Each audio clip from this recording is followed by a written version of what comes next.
Zapper Credit Special at 866-854-5282. You mean the Susan Zapper Credit Special. Okay, whatever. Psychic Mario Mornings, Jay Thomas Afternoons, the Sirius Stars Channel, Sirius 102, 888-4-102-102.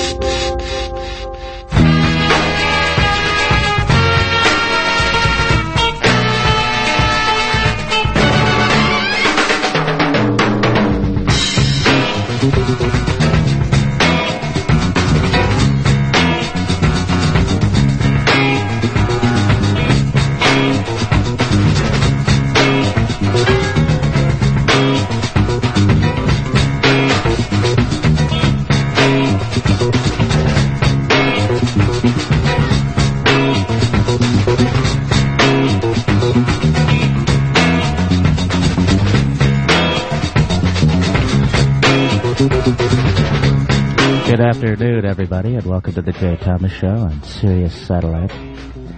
I know what you're thinking. Either Rodney's lost his mind or Jay can't hook up his equipment. Liana? Well, fortunately, it's the latter. And in fact, Jay is right here, ready to go. And there he is, ladies and gentlemen, Hey, Jay Liana. Thomas. When I'm not ready, just play the music. Don't let the idiot talk. And when I said, no, I'm not ready, just play the music. I got this computer here, Sean, but of course... I was saying something good about you, Jay. Don't tell me they didn't install the software. They installed it, but they don't give me... I have no passwords or usernames or anything that make any sense to the computer. Oh, that's helpful.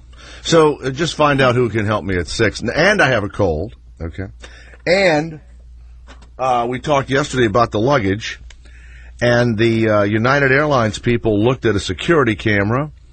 They saw a large man of indeterminate race with a gray sweatshirt and camouflage pants look around, pick up my 2 bags, and leave.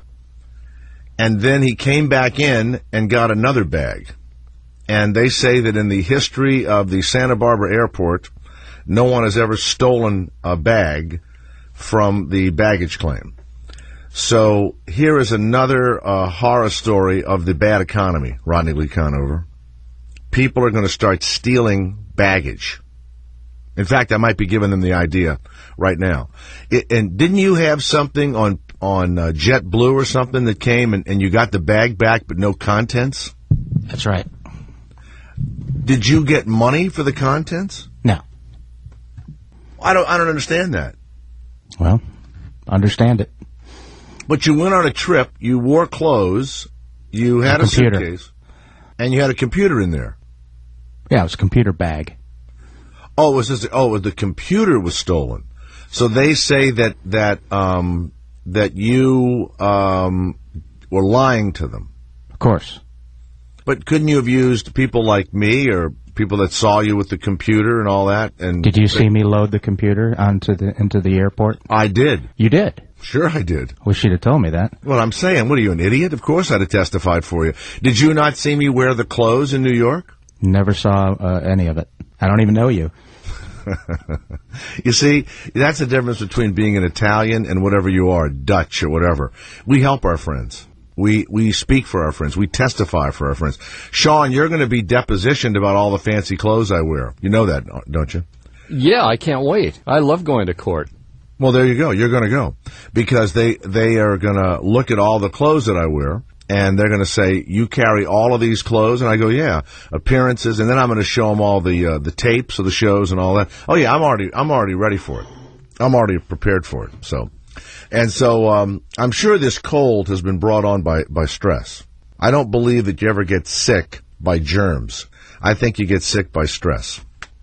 And then last night, I get a call from my buddy TK, who's the Butcher golf pro, and our other buddy, Paul Dargan, the Irish guy. He goes into the hospital for some sort of innocuous scan, and they see a tumor in his kidney. And they say, man, you got like a cancerous tumor in your kidney. So they remove the whole kidney. And we get the call last night, 24 hours later, and they say, your buddy Paul's had his kidney removed. So TK calls me and he says, man, he's in the hospital, had his kidney. And that sounds like a horrible thing to me. So we of course are so upset, Rodney, that we must become anesthetized as we head for the hospital. We become anesthetized. And we get to the hospital, and visiting hours are over. So we want to get in and see our friend. So TK drives us over to Avon's. He gets 2 of the butcher, white coats, and we put on the butcher coats. We walk right through security, and we go in, and they think we're doctors, and we visit my friend last night. So that's what we did. The only bad thing is that the German Shepherd, the drug dog, sniffed TK for a couple of minutes. And because we were doctors, I guess they eventually let us go. So it's been an adventure for me all the way around, everything. So it's the Jay Thomas Show, 888-4-102-102. Rodney Lee Conover is here. And we have a guest, Rodney, coming up, Steve Doocy, who is on this Fox and Friends show, And can everybody hear me?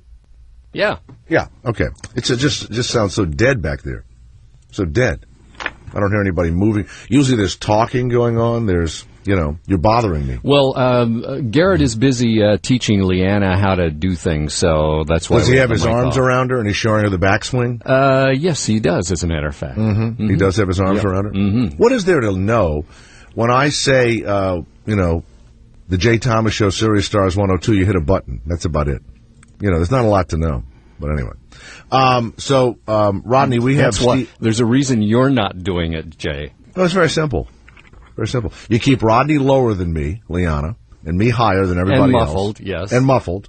Keep him lower and muffled. In fact, put him on a band that's so bad he can't even be heard by anything but dogs. That's what he accuses us of. So, Rodney, you ever watch that Fox and Friends, that TV show? I do just that when you're on. Right. Steve Doocy is on there all the time. So, because they have me on, he writes these books. And, he lets me promote my stuff on there. But the books are always these kind of namby-pamby, like daddy books. Like this one's called Tales from the Dad Side. The other one was Mr. and Mrs. Happy Handbook, with corrections by Mrs. Doocy. And they're New York Times bestsellers. And I guess I don't know any guys like this. And I'll talk to him about it, but do you know any guys who are married with kids who would even read a book like this or want to even share these kind of stories? Let's see. Who would read this book? None of my friends. They're all absolutely busy. But not just busy. Absolutely. Yeah, no, they're too busy. How many people do you know have the time to read, let's say, one book every other month?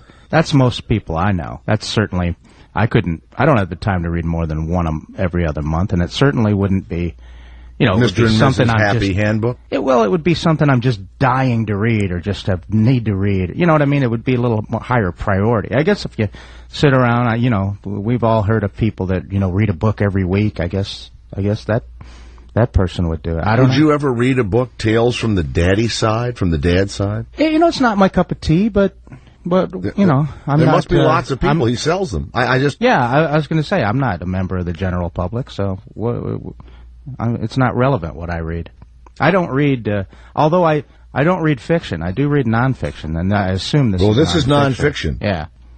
Right? One of the chapters is how horrified he was when his daughters told him they wanted all of them to get manicures and pedicures together. What's so horrifying about that? I haven't the faintest idea. Don't women I've been love getting manicures and pedicures my entire life. You do? Yeah, always have. Is that part of your... Is that part of your metrosexual routine? No, I got them. Maybe I got them out of college. It's like you like to have your toenails looking just right. Absolutely, I think that, and I think my dad made a big deal out of it. My dad was in the Navy, and he told us that in the Navy they made men shave under their arms. I didn't know that, and he would say to my brother and I, that you always had to have your nails clipped and you had to have your toes done and everything else in the Navy because of the smells or something on the ship, right? And so, He was always clipping himself and doing stuff. No, he didn't shave under our arms, but he did say that to us. And so I just, listened to my dad, and I would go into these, nail places or whatever. And there was a time when I was the only guy doing it. Or the only guy that these, they weren't Vietnamese women until the war was, good and over, I don't know when the influx of the Vietnamese manicurists started.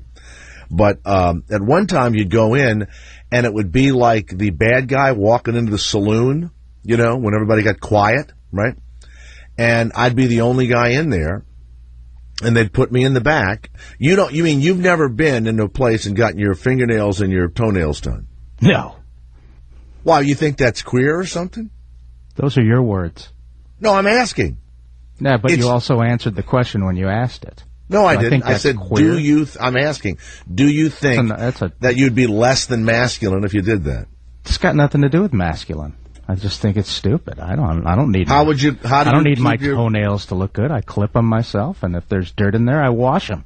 You need more than that? Well, this is what happens. The woman clips them and massages your feet and oils you and digs all the stuff. I mean, it's an experience, and rubs you all the way up to your knees, And then another woman rubs your back for $1 a minute.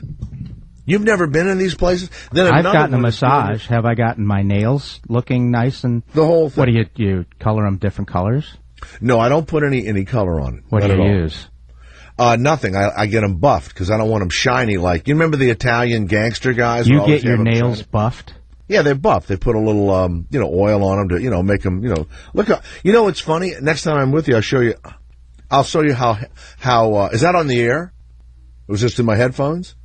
Okay, good. It's very clear. Garrett. He was about to yell at you. No. Leon. Leon talked to me in my headphones. Leon I've never heard a voice so clear. I've never heard a voice so clear in my life. When Garrett does it, it's like, like that. Seth, the Jay Thomas Show, 888-4-102-102. Yes. What happened? You said Seth instead of Jeff, you dope. What's your name, Jeff? you made a backwards joke and you didn't even know it. I know, that's so funny. Is it Seth? Oh, What's really funny is Jay still doesn't realize what happened. You mean I mispronounced the guy's name, right? I'm sick. No, you bagged on Garrett for not enunciating, and then that was a bit. Name. Everyone knows that I'm that quick that I made a bit out of it. Everybody but you. I'm that quick. Hey, what's up, Jay? How you doing, man? I'm good, man. Thank you very much. Yes, go ahead. Is it Jeff? Jeff from New Hampshire. Yeah, Jeff, how are you, Jeff? I'm very well, thank you. Hey, listen, You guys were talking about books. The last book I read, and I recommend this to Rodney. Rodney, did you ever read Slash's autobiography? No, that sounds good, though. That's something I would read. I love biographies. It's absolutely phenomenal. He wrote it with this guy, Anthony Boza. And, man, I'm telling you, how that cat is still living on this earth, I have no idea. I love Tales from the Road, too, so I'll pick that one up and rate it. Thanks. Cool, man. I just wanted to give you a heads up on that one. It's definitely a page turner. What's a couple of weird stories he's got? Oh, shit. How the band met, sleeping on everybody's floor, doing heroin the first time. God. Shit, there's a whole other world out there, isn't there? No, but hasn't that been done so much to the point that after a while it bores you? I mean, they all do the same stuff, and they're lucky they're alive. You've said the same thing that, Steven Tyler's book, he should be dead. Then there's some that are dead. Ozzy Osbourne's book, lucky he's alive even though he walks around looking dead. You know what I mean? Doesn't that bore you after a while? I don't know. I mean, I could run out and get a copy of The History of Cutting Gardens. That might help me out a little bit. Would you buy Tales from the Dad Side by Steve Doocy? And every book he writes is a bestseller, including the Mr. and Mrs. Happy Handbook? No, because it's happy, funny bullshit. It's cutesy. It's like the country music that you were talking about the other day. It's right. All fucking pablum. It's bullshit. I want to read real gritty shit. Like war stories and stuff like that. I just find that interesting. What men buy these self-help books? Because if they're on the New York Times bestseller, it means they've sold. Maybe women buy them. No, not gay men. No, not gay men. Maybe women buy them. Gay men want to hear stories of men. They don't want to hear sissy stuff. You know, that's the weird thing about all the gay guys that I'm friends with. They keep saying, you know, you act like we like girly stuff. They like stories of like men beating the crap out of each other. You know, the guy that wrote Fight Club, and what's the other book he wrote? He had two of them out there. Not only are they big with guys that like to fight, gay guys love reading about guys beating the crap out of each other. They love all that. They like men, Jeff. They like man stuff, right? All right, I'll take. They might feel feminine inside, but they want a guy to like be a guy. You know what else they like? What do they like? Getting their nails done. getting their toenails buffed. I got a question for you. I caught the Boston Legal episode. Yeah. When you were filming that, did you ask him just to make him laugh to put his phaser on stun? No, he's heard he's heard all those lines. You don't do that to him. I mean, the show was 40 years ago or something. No, you know what, Jeff? I was at work. I wasn't telling jokes. I was at work. Well, what do you call what you're doing now? I'm at work now, but if he was here now, maybe I would make that joke because that would fit this job. But when I'm at that job, I don't say anything about radio or about nothing. I just work. Get in character, work, go in my trailer, study, eat my lunch, work. That's it. All right, then. I don't sit around and talk to people about anything. And I certainly wouldn't make fun of Star Trek. What a weak joke. That would be someone like, so you're not a professional. So you would think that, you would be all excited to be next to him. He's just another person to me. All right, sir. Stand corrected. Just a guy, you pull into the truck stop, another guy next to you in the truck stop. How you doing? Me, I'd be excited to see another trucker. I've never driven a truck before. See? It's fun. You ought to try it. It's fun. See what I'm saying? But you're not excited by it every day. You get in, you start the truck, you do the thing like that. I'd grind the gears. It'd be exciting for me, see? All right, then. Well, this is just a job. That's all it is. Just a job. Thank you for the dressing down, sir. I appreciate it. Not a dressing down. I think an honest assessment of what we do for a living that has nothing to do with anything special. It's just a job. This is just what we do. Rodney his job is to aggravate me. That's what he does. He doesn't aggravate me off the air. When we get on the air, his job is to somehow, and I don't know how he does it, aggravate me. In fact, he might be the employee of the month. Well, you know why he that, does Rodney? that, Jay? Employee of the month, Rodney. For doing your job so well. You know why he does that? Why? Because he's a giver. That's right. Yes. Thank you, Jay. Have a great day, buddy. Ken, it's the Jay Thomas Show. Yes, Ken, how are you? Hey, Jay, Rodney, how you guys doing today? Good. Good. I'm very happy you're talking about this book issue. It's very near and dear to my heart because I am the proud owner of Tales from the Dad's Side, courtesy of the Jay Thomas Show on Sirius Stars. We gave it to you? You gave it to me. So I'm wondering, how in the hell do you get these gifts, and how do they get dispensed? Like, where do they come from? Well, the publisher pre-sends us the books, and I guess Steve sent us the book. And Steve is a really, a good guy with me on that TV show and all, but the books he writes are, now, did you read any of it at all? Are you a dad, by the way? I'm not a dad. I'm a son. You're a son. I started it a little bit. Would you give it to your dad as a gift? Unlikely. The part I read I did not like so far. You haven't liked it so far? Not so far. It doesn't really seem to have very much substance at this point. Well, it says here it's a funny, remarkable, poignant look at fathers, not from the mother's point of view or the child's, but from the dad's side. So I could really only understand it if I'm a father. I guess. One of them in there is the awkward sex talk. Now, I have to tell you, I don't know what is so awkward about the sex talk. I guess this is, Rodney, because the religious right or the right wing or whatever, they don't start the sex talk right off the bat. But in my group of individuals, you start the sex talk from the first day the kids can understand what anything is. That's your penis. That's your vagina. This is your rectum. These are your breasts. I mean, if you do that from early on, you're not going to have a kid that's all screwed up sexually later on. It's no big secret. And how do babies come? the penis goes in the vagina, and the daddy gets... What are you laughing at? This is what you do if you ever have a kid. Absolutely. Don't fool around with this when they're 16. We'll tell them, and there'll be some sort of a coloring book you're going to have that says Jesus comes down and gives you the baby and all that. I mean, there's no awkward sex talk at my house. There's none. So what I'm wondering, Jay, is did you catch out J10 all of this when you reunited with him after a while? Did I catch? You know what? JT was raised in a much more uptight, right-wing, middle American family, and I had to straighten him out a little bit. I will tell you that now. We straightened his... he came to us a Republican, okay? And now he's wearing bras on national television. He's wearing bras on national television, that's right, and taking his pants off. He didn't learn that in Michigan, my friend. That's where I'm from, by the way. Michigan? Yeah, where does JT still live in Michigan, or is he out? He does. He's in Detroit all the time. He goes from Grosse Pointe. But one thing he did say to me is no matter, when he goes back home, if he mentions therapy or gayness or global warming or anything like that, he gets shouted down among his friends. Well, he's in Grosse Pointe, though. That's a pretty uptight area in general. I mean, very affluent, but pretty uptight. But, I mean, it's all secrets, you know.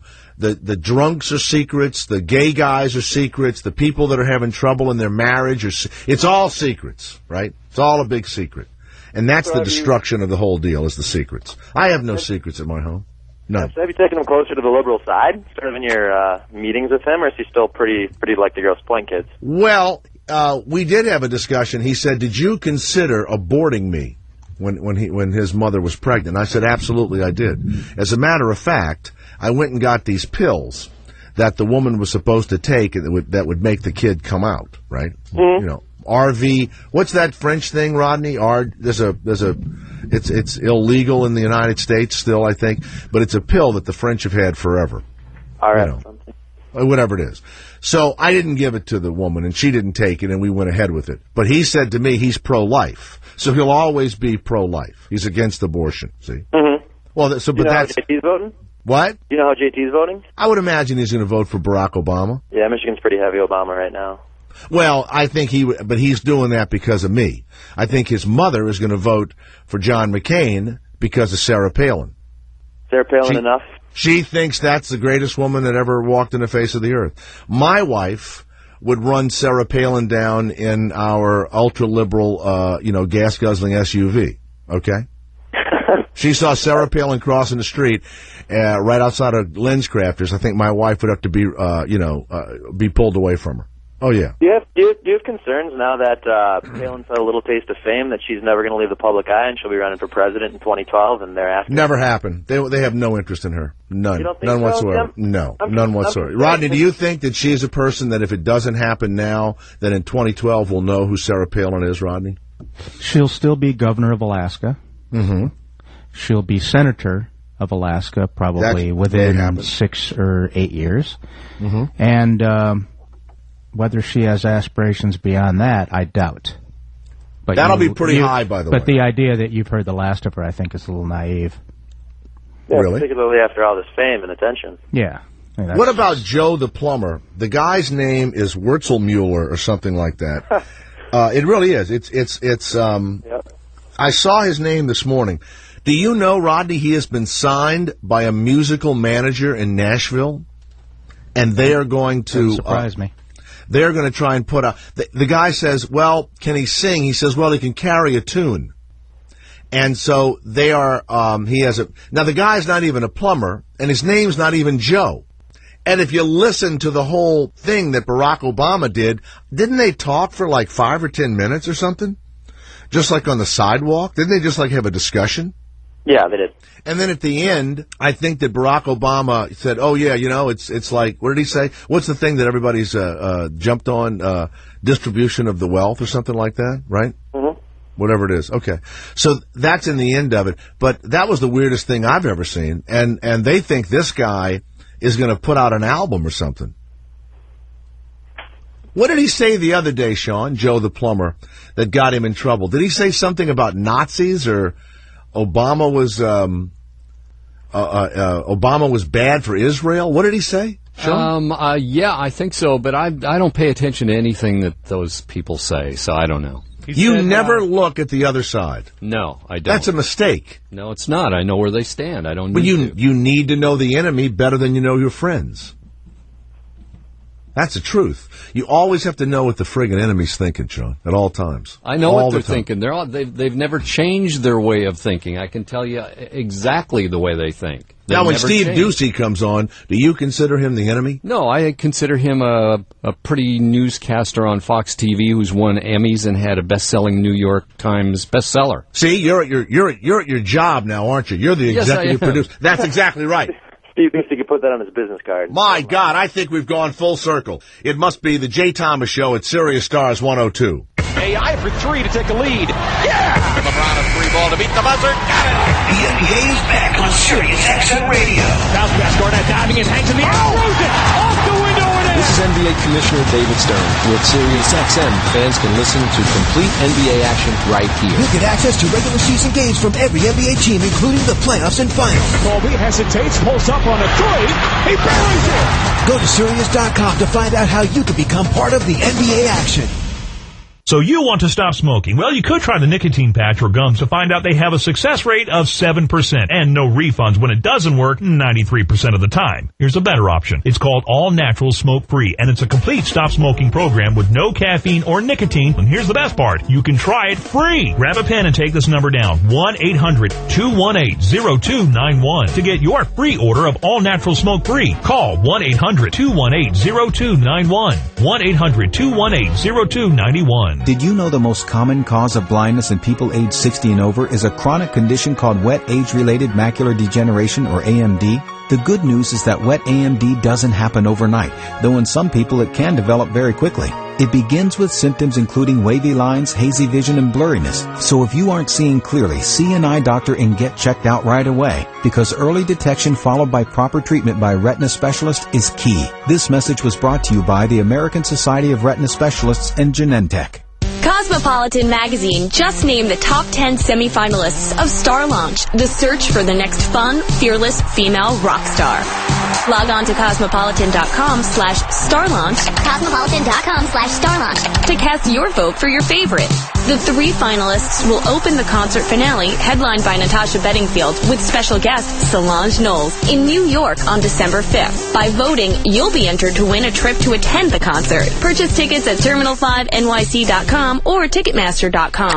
That's Terminal5NYC.com or Ticketmaster.com. Cosmopolitan Star Launch is presented by Nikon, Pantene, CoverGirl, and BB. No purchase necessary. A purchase will not increase your chances. Sponsored by Hearst Communications. And between October 21st, 2008 at 12:01 a.m. Eastern and November 2nd, 2008 at 11:59 p.m. Eastern. Odds depend on number of entries received. Must be at least 18 to enter and a legal resident of the U.S. or Canada except Quebec province and were prohibited by law. See official rules at www.cosmopolitan.com/starlaunch. Get it started. Get it started. Get it started. Let's get it started. Let's get it started in here. Let's get it started. Let's get it started in here. Let's get it started. Let's get it started in here. Let's get it started. Let's get it started in here. What are you doing? What are you doing? Don't bring the music down. Keep it up. Keep it up. Just keep it up. I haven't said I'm doing anything yet. Just jump into it. Y'all hear about it? I'm not ready. Let them listen. Get stupid. Don't worry about it. People will walk you When I come in, I want to fit into the music. I don't want it pulled down.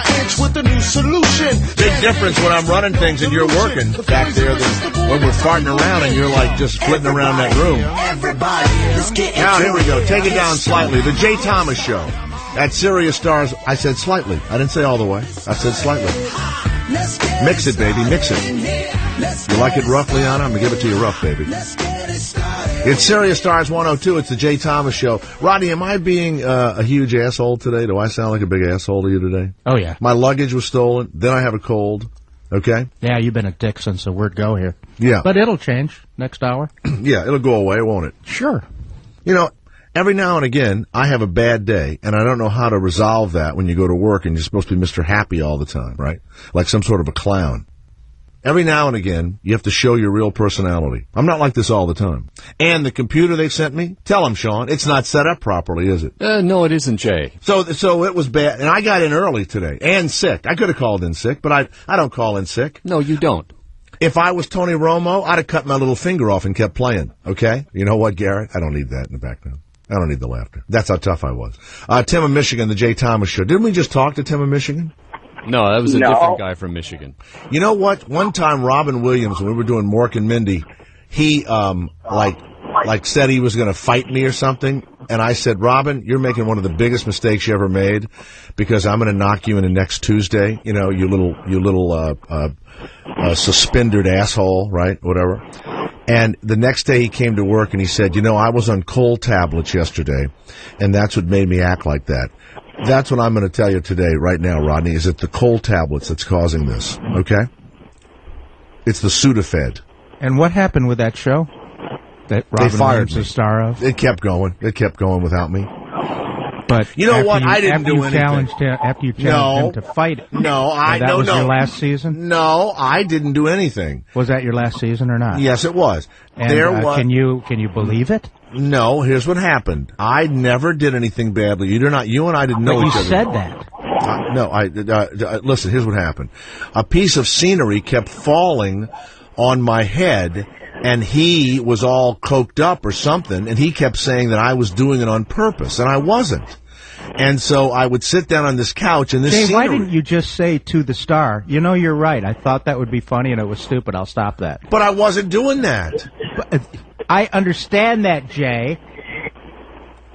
Why didn't you just look at the star of the show, a man that could possibly turn your radio down, Tim of future Michigan. Turn your radio on the down. show, right? And say, yeah, no, you're right. I was stupid. I won't do that anymore. Well, because it wasn't that kind of situation. I didn't realize how petulant. It was a situation where you challenged him to a fight. And no, I didn't. Told him that you would kick his ass. He said to me, if knock that him happens into next Tuesday. No.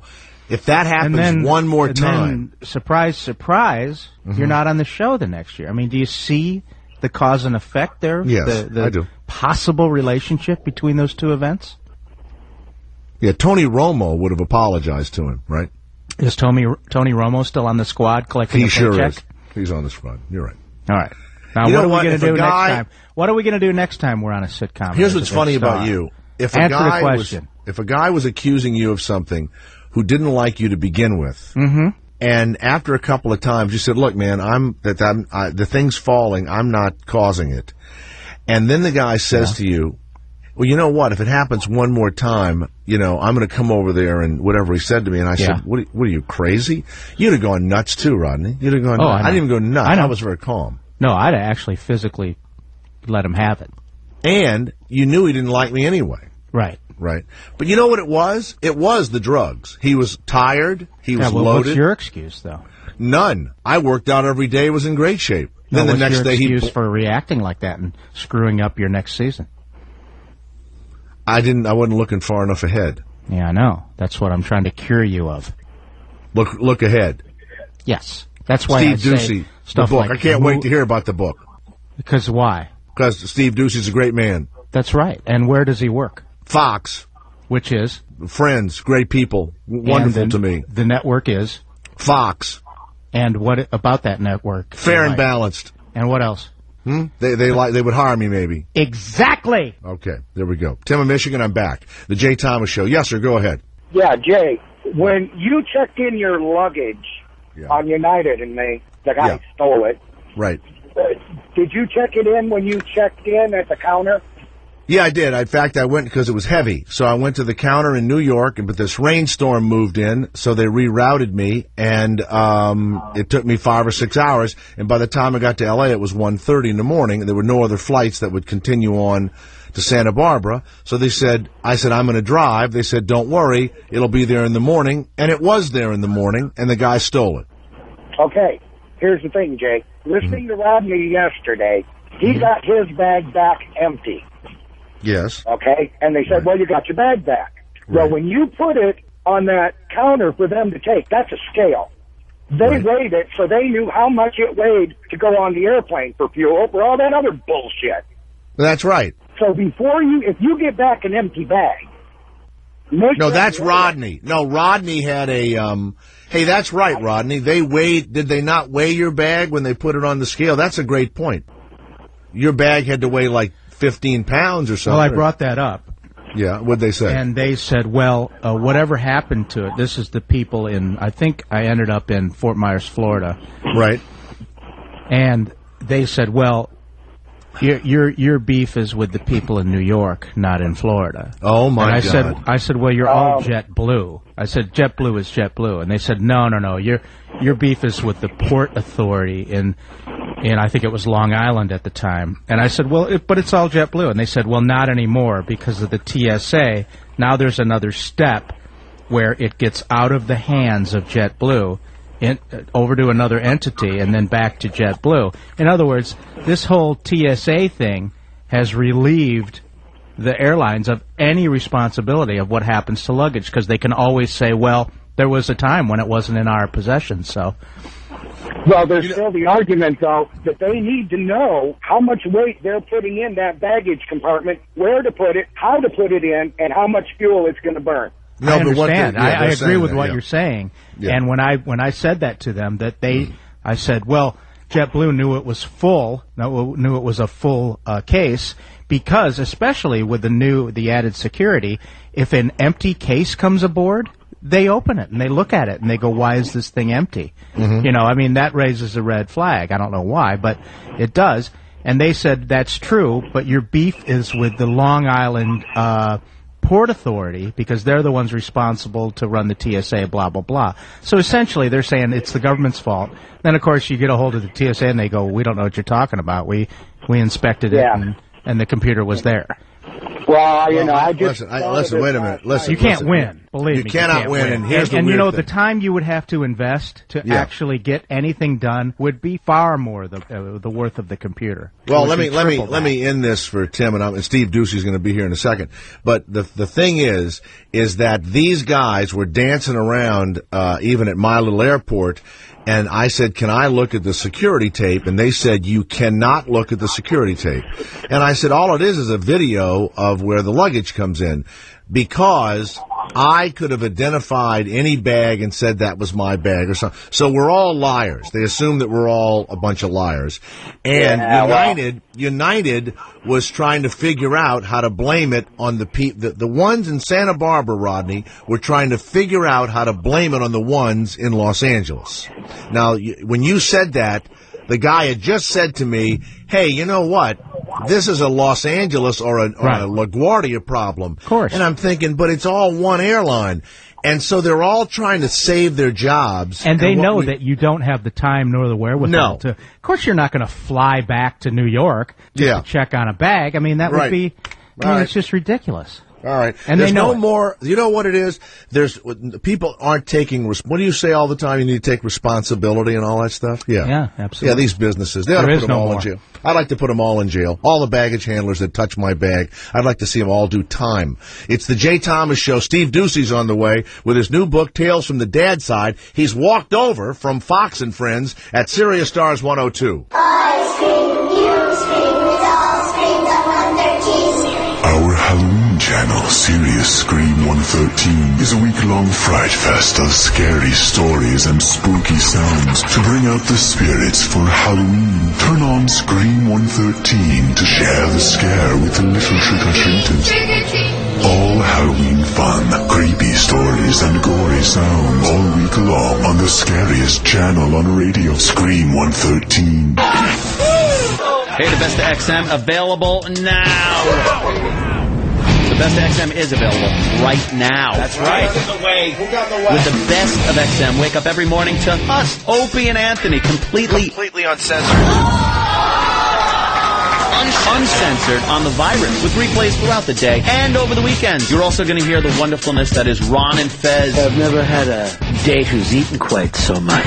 What are you using, a snow shovel as a utensil? Ron and Fez every day. The Best of XM is available now. Call. What are you doing? 888-7-BEST-XM. That's 888-723-7896. Opie and Anthony Uncensored. Ron and Fez. The NBA. College sports including the ACC, Big 10, Big 12, Big East, Pac-10, and SEC. The PGA Tour Network. The IRL. And NHL Home Ice. The Best of XM is available now. Call 888-7-BEST-XM. Or go to Sirius.com. Available to U.S. subscribers only. I was drinking more than I should, and I knew it. I just made excuses and wrote it off as stress from work or problems at home. I thought I was functional, but then I realized that just being functional wasn't any kind of life at all. That's when I heard about a free CD from the National Institute for Alcohol Recovery. Turns out it's different from anything else out there, including 12-step or hypnosis. It's based on the latest clinical research, and it really turned things around for me. This free alcohol recovery CD works in the privacy of your own home. It will give you everything you need to recover and succeed. We guarantee it. We are so sure of your success with our program that if you can find a better alcohol recovery program anywhere, we'll pay for it. So you have absolutely nothing to lose. For a free CD, call 1-800-773-5116. That's 1-800-773-5116. 1-800-773-5116. There's a man at my house, he's so big and strong. He goes to work each day and he stays all day long. He comes home each night looking tired and beat. He sits down at the dinner table and has a bite to eat. Never a frown, always a smile. When he says to me, how's my child? I said that I've been studying hard all day at school, trying very hard to understand the golden rule. I think I'll color this man father. Color him father. I think I'll color him love. Color him love. Said I'm gonna color him father. The Jay Thomas Show at Sirius Stars 102. Go to jthomas.com and you'll hit store. You will see all the things we have for sale. And because we are just as fair and balanced, Steve Ducey, as you are there at Fox, the T-shirts that we sell and the bags and the printing or the bumper stickers, we have Obama the Commie. We have Obama Nation, that means two things. What? And then we have John McCain, Get Off My Lawns T-shirt, showing him yelling at children. We have Sarah Palin saying, Get Off My Daughters. So we, whether you are Democrat, Republican, Libertarian, there's something at the jthomas.com store for you, Steve. It sounds fantastic. Thank you. Now, here's my question. I've been on the show with you. You're a big man, big tough guy, and you write these daddy books, and you do really well. Well, listen, Jay. Yeah. Look, I know you're a tough guy too, but I know there's nothing as important to you as your family, because just like you have instructed your vast listening audience, I went to jthomas.com. And I saw that right at the very top, you proudly proclaimed that your son was on the Today Show today. And check him out. Well, now that's the son I gave away for adoption, so I have a lot to make up to this kid. Do you know that, Steve? No, I didn't know that. Well, why are you promoting this? Well, because, as I said earlier, there are no secrets in my... I was looking at your book, and you were talking about the sex talk and all of that. Yes. There was no need for a sex talk because... when my kids were young enough, I mean, even when they were old enough to understand any words at all, we were saying, this is your penis, listen to you, you're like a little kid. This is the vagina, right. And when a mommy and daddy want to make a baby, the penis goes in the vagina. We made it like science rather than, something hidden. And I even told them that daddy had a baby, that he couldn't keep and had to give the baby away. This is even before the guy came around. I mean it. We did all that. Yeah, and but you got to finish the story, Jay. You guys. That's Rodney Lee Conover, Steve. Daddy had a baby that he couldn't keep because he really didn't like this one. This one acted up. That's right, Steve. That's the other bad thing. That he cried too much, so I had to give him away. Darn kids. That's right. Kids? The other two didn't act up after that, though, did they? Well, listen, the sex talk is daunting. I worried about it. My mom and dad never told me about it. I mean, I grew up on the plains of Kansas, and I remember being, 4th, 5th grade. My mom gave me a book. It was a Time Life book, and it had a rubber tree on the... I thought you were going to say Fear of Flying. Did she give you Fear of Flying? The story of O or something like that? No, what was the one that Philip Roth wrote? Portnoy's Complaint. Yeah, did you get Portnoy's Complaint? That's where I read about it. She tore out a couple pages of The Godfather. Yeah. No, I heard about the SEX thing, getting one of my limited detentions after school, being a 7th grader, you know, I didn't know anything about it until I was seated. I was in a rural school that was grade school, middle school, and high school all rolled up into one. And I was sitting at this table trying to act as nonchalant as possible with these senior boys who were describing some disgusting, to a little boy, maneuvers involving a girl named Tina in the back of a Maverick. And I couldn't believe that that's how it all happened. And when my mom came and she picked me up, and she was a little steamed anyway that I'd gotten in trouble and she had to pick me up, and I couldn't take the bus, I just looked at her in the rearview mirror and I thought, how could you? How could you do that to That's Dad? right. What is that about? You know, I was in Boy Scout camp, and these two guys, let's say I might have been 12, and they were like 13 or 14. Yeah. And they start talking. I remember they had allowed me to stay over. I became a tenderfoot or first class or whatever, and I could sleep out, right? So I get in the tent, and I'm really excited, and these two guys start talking about what hole you put it in, right? And there were 3 holes. There was one in the top, one in the middle, and one in the bottom. And you know how many guys I've said that to later, and they said, I heard the same story. And when I went back home, you know, my mother was horrified. But I said this to a friend of mine. Mother? I did tell my mom, yeah. Okay. Well, what did she say? Oh, I wasn't a Boy Scout What did anymore. she say, Jay? Oh, my God, John. What horrible people at that Boy Scout camp. We were Catholics, but the Boy Scout camp was at an Episcopalian church, and my mother never allowed me to I'm not kidding you. You can never associate with an Episcopalian again, John. Oh, my God. It'd lead to dancing, John. It could. So the weird thing is that when I went to my dad, I was sitting at the dinner table, and my brother was probably 16 or 17, and I'm like 11 or whatever. Right. I said, Dad, how come you never had the sex talk with us? Right. And he said, didn't you learn that in Boy Scout camp? You know, and he said, that was it. He says, what do you want to know? And we wouldn't ask him anything, and he said, well, you're supposed to learn it in the street. Sure. Like the rest of us did, right, Steve? Well, see, here's the thing. Like I started before, my mom gave me this book. It was a Time Life book with a rubber tree on the plant on the cover, and she said, you may have questions. This should answer all of it. This was like plant reproduction, and that was as close as it was going to come. So the day before I got married, I'm driving in a car with my parents, with my fiancé, and I said, hey, listen, you know, tomorrow's the day. Dad, anything you want to tell me about the wedding night? And my dad was twisting. But he was giggling, too, because he knew, you know. I was 30 years old. I probably heard, you know, I had cable back then. I knew things. And my mom said, Stephen, that's not even funny. I gave you the book. And, of course, I didn't remember the book. And she said, but now, in your book, Tales from the Dad Side, do you think, and I know it's a more conservative position not to discuss a lot of sex stuff in school and everything else, but I think that it is a natural thing, and it becomes it makes it less of a mystery and less of something that is considered naughty if you discuss it early on with your kids. I think you're exactly right. And Jay, my wife read that same book that you were referring to, where you know you're graphically accurate, and you say this is what this is called, and this is what it does.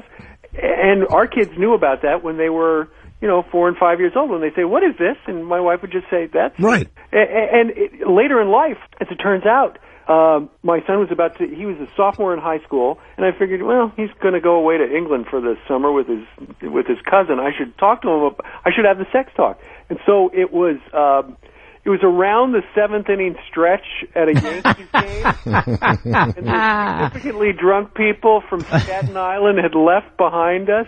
And I said, listen, Peter, I know you're going to be gone, you're going to be away from us, and there are going to be questions. And he goes, Dad, let's not talk about this now. And I said, no, it's now or never. And he goes, Dad, just stop it. I said, Peter, you're going to meet a cute girl with a Kate Winslet accent. And he goes, Dad, we learned about it at school. And I was thinking, I was harking back to my library days, and he explained that health class, which he had gotten an A in, is actually sex class.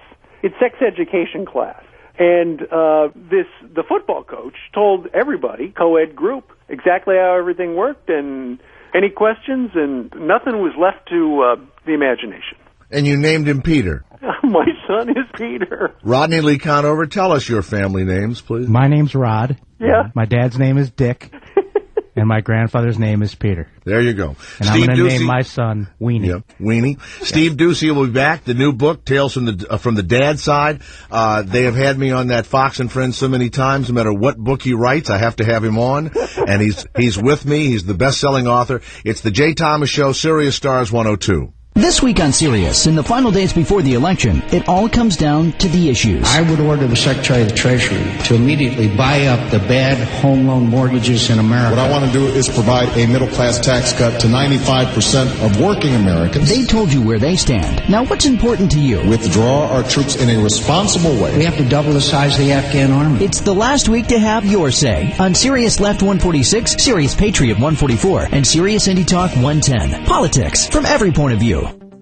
If you're self-employed or you run a small business and you need competitive health insurance, pick up the phone and call the Mega Life and Health Insurance Company. These competitive health insurance plans are underwritten by the Mega Life and Health Insurance Company, and coverage may not be available in all states, so call now and see if you qualify. 866-501-MEGA, 866-501-MEGA, 866-501-MEGA. When you think of stuffed animals, we all visualize the standard everyday teddy bear. Now imagine that same cute stuffed little teddy bear all grown up. Introducing BigPlush.com, home of giant, enormous, oversized, super soft stuffed animals. We're talking about 8-foot-tall teddy bears, 7-foot-tall bunny rabbits, 6-foot-tall soft, squishy monkeys, snakes, giraffes, pandas, crocs. You name the animal, they'll likely have it in a giant stuffed size. And most of their inventory is made in the USA. Just log on to BigPlush.com and check it out. Imagine a teddy bear that's taller than a pro basketball player, delivered on a dolly. Your giant stuffed animal can come with a custom t-shirt, too. Log on to BigPlush.com and type in the promo code 131 for a great radio discount. What a great present or corporate gift. Log on to BigPlush.com, enter promo code 131, or call 1-800-238-9481. 800-238-9481. BigPlush.com or 1-800-238-9481. Why are you still tied to that old, unreliable fax machine? MyFax lets you fax by email over the internet from work, home, or on the road, all for just $10 per month. MyFax is never busy and never out of ink or paper. Get rid of that second phone line and choose your local or toll-free number at no additional cost. See why MyFax is rated the #1 internet fax service in North America. Go to www.myfax.com/radio and try it free for 30 days. That's MyFax.com/radio.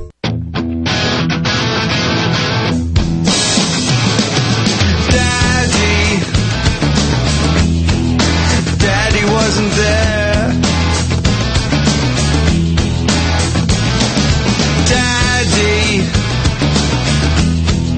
Daddy wasn't there to take me to the fair.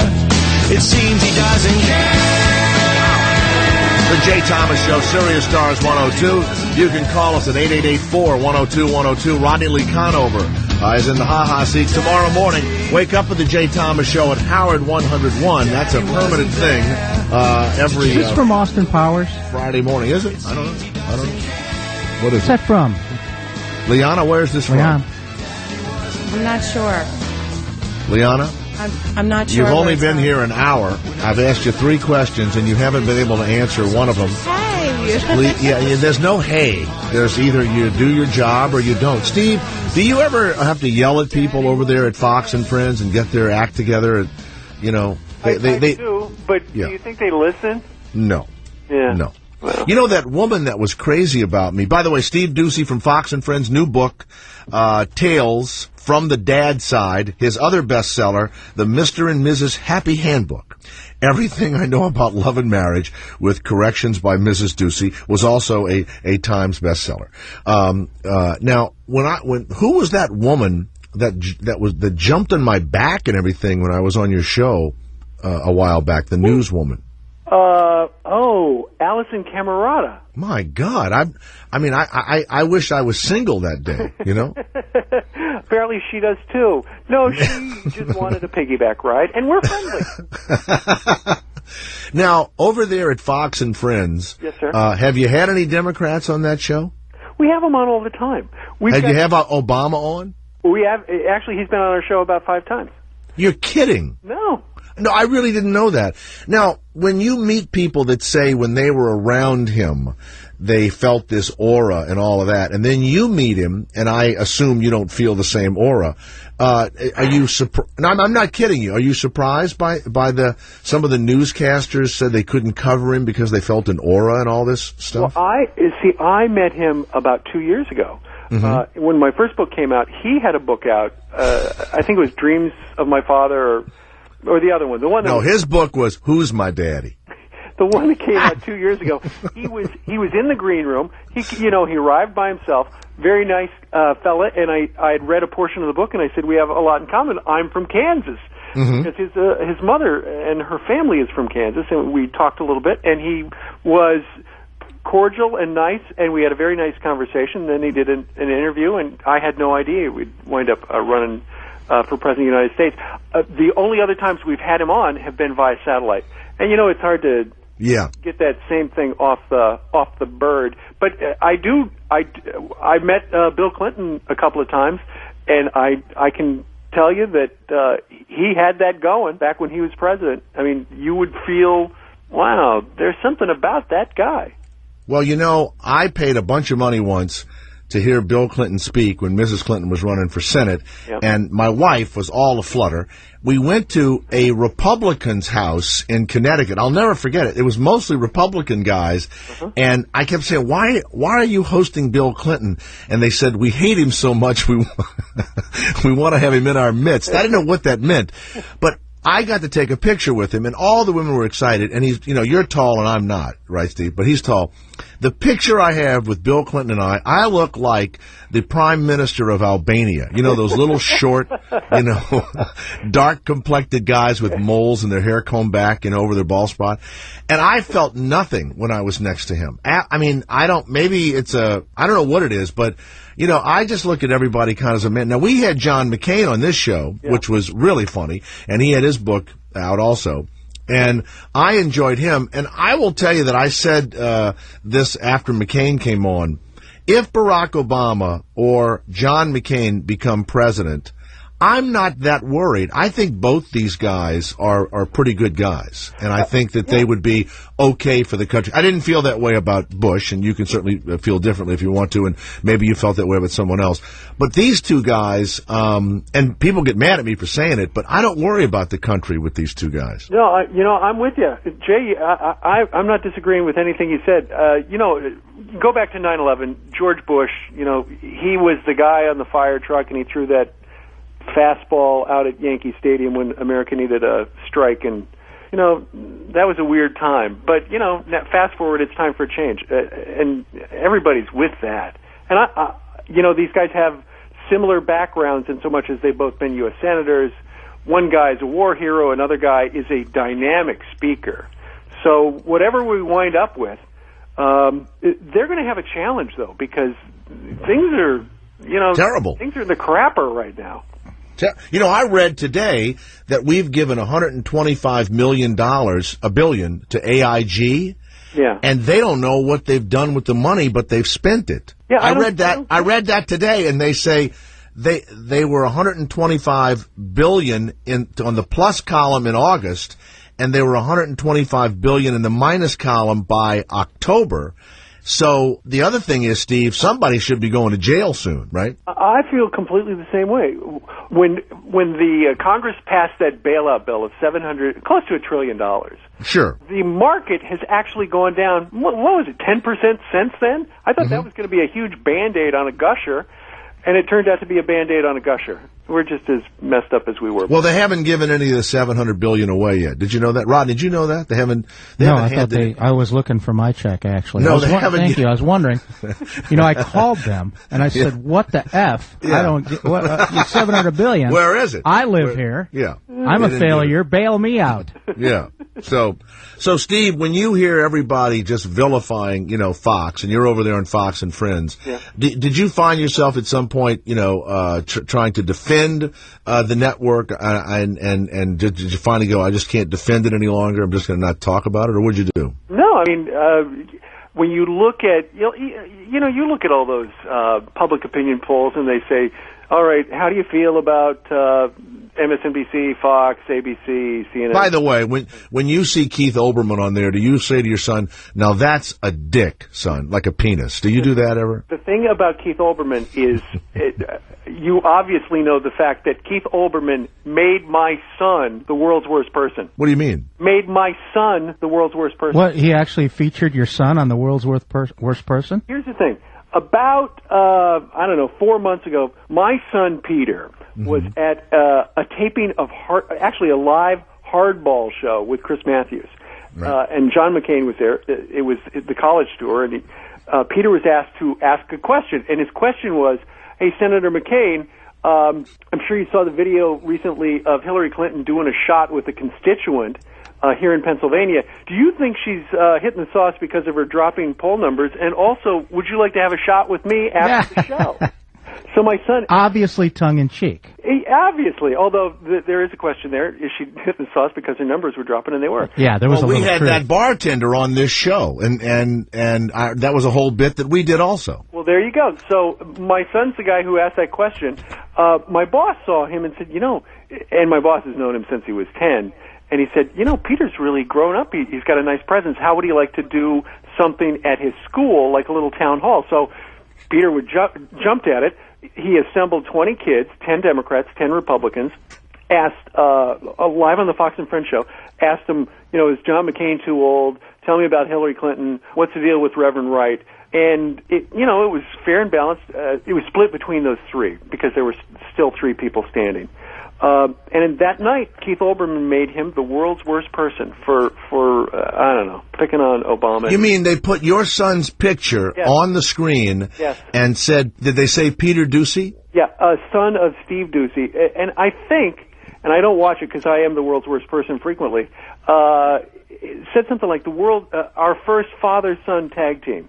Would that make you want to just beat the crap out of him? You answer the question. Yeah. If he put my kid's picture up there, and if my kid was doing something that wasn't, a lot of times we do you as a parent and me as a parent also, will embarrass our families, right? Well, sure. But at this point, you're saying your son did nothing that was embarrassing and did not attack anybody and didn't do anything that you would consider the worst thing ever. Oh, absolutely. I mean, he was picked on because, and we talked about this on our show a day or so later, and I said, he asked hard questions about McCain, he asked him about Hillary, asked him about Obama. The only reason he was singled out was because it was my son.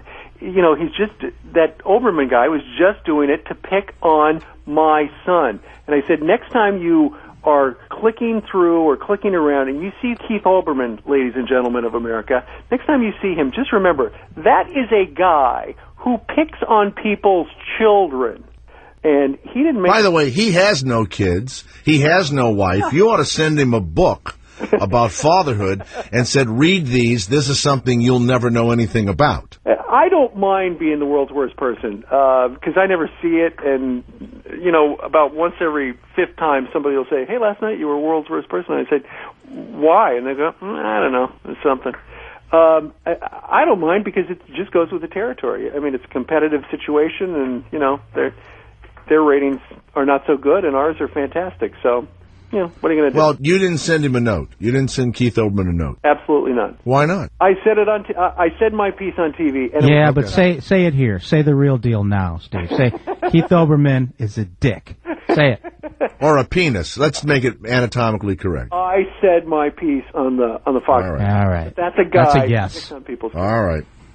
Well, you know what? I once said something about Rick Dees' son years ago. I was sorry that I said it. Hoping you wouldn't bring that up. It was bad. Yeah. And he never spoke to me again. And what's funny is I, about a year ago, I went into the Beverly Hills Hotel and I was showing a friend of mine, I was sightseeing and I said, let's go into the Beverly Hills Hotel and there's this cool bar in there called the Polo Lounge. So we walk in and my friend says, this is where all these power deals are made and all. And so we're sitting down and we're having a drink and there's Rick Dees.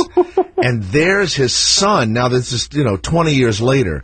The son has become this big muscle guy. Yeah. Now, his son was on TV with him, and he was really overweight at one time.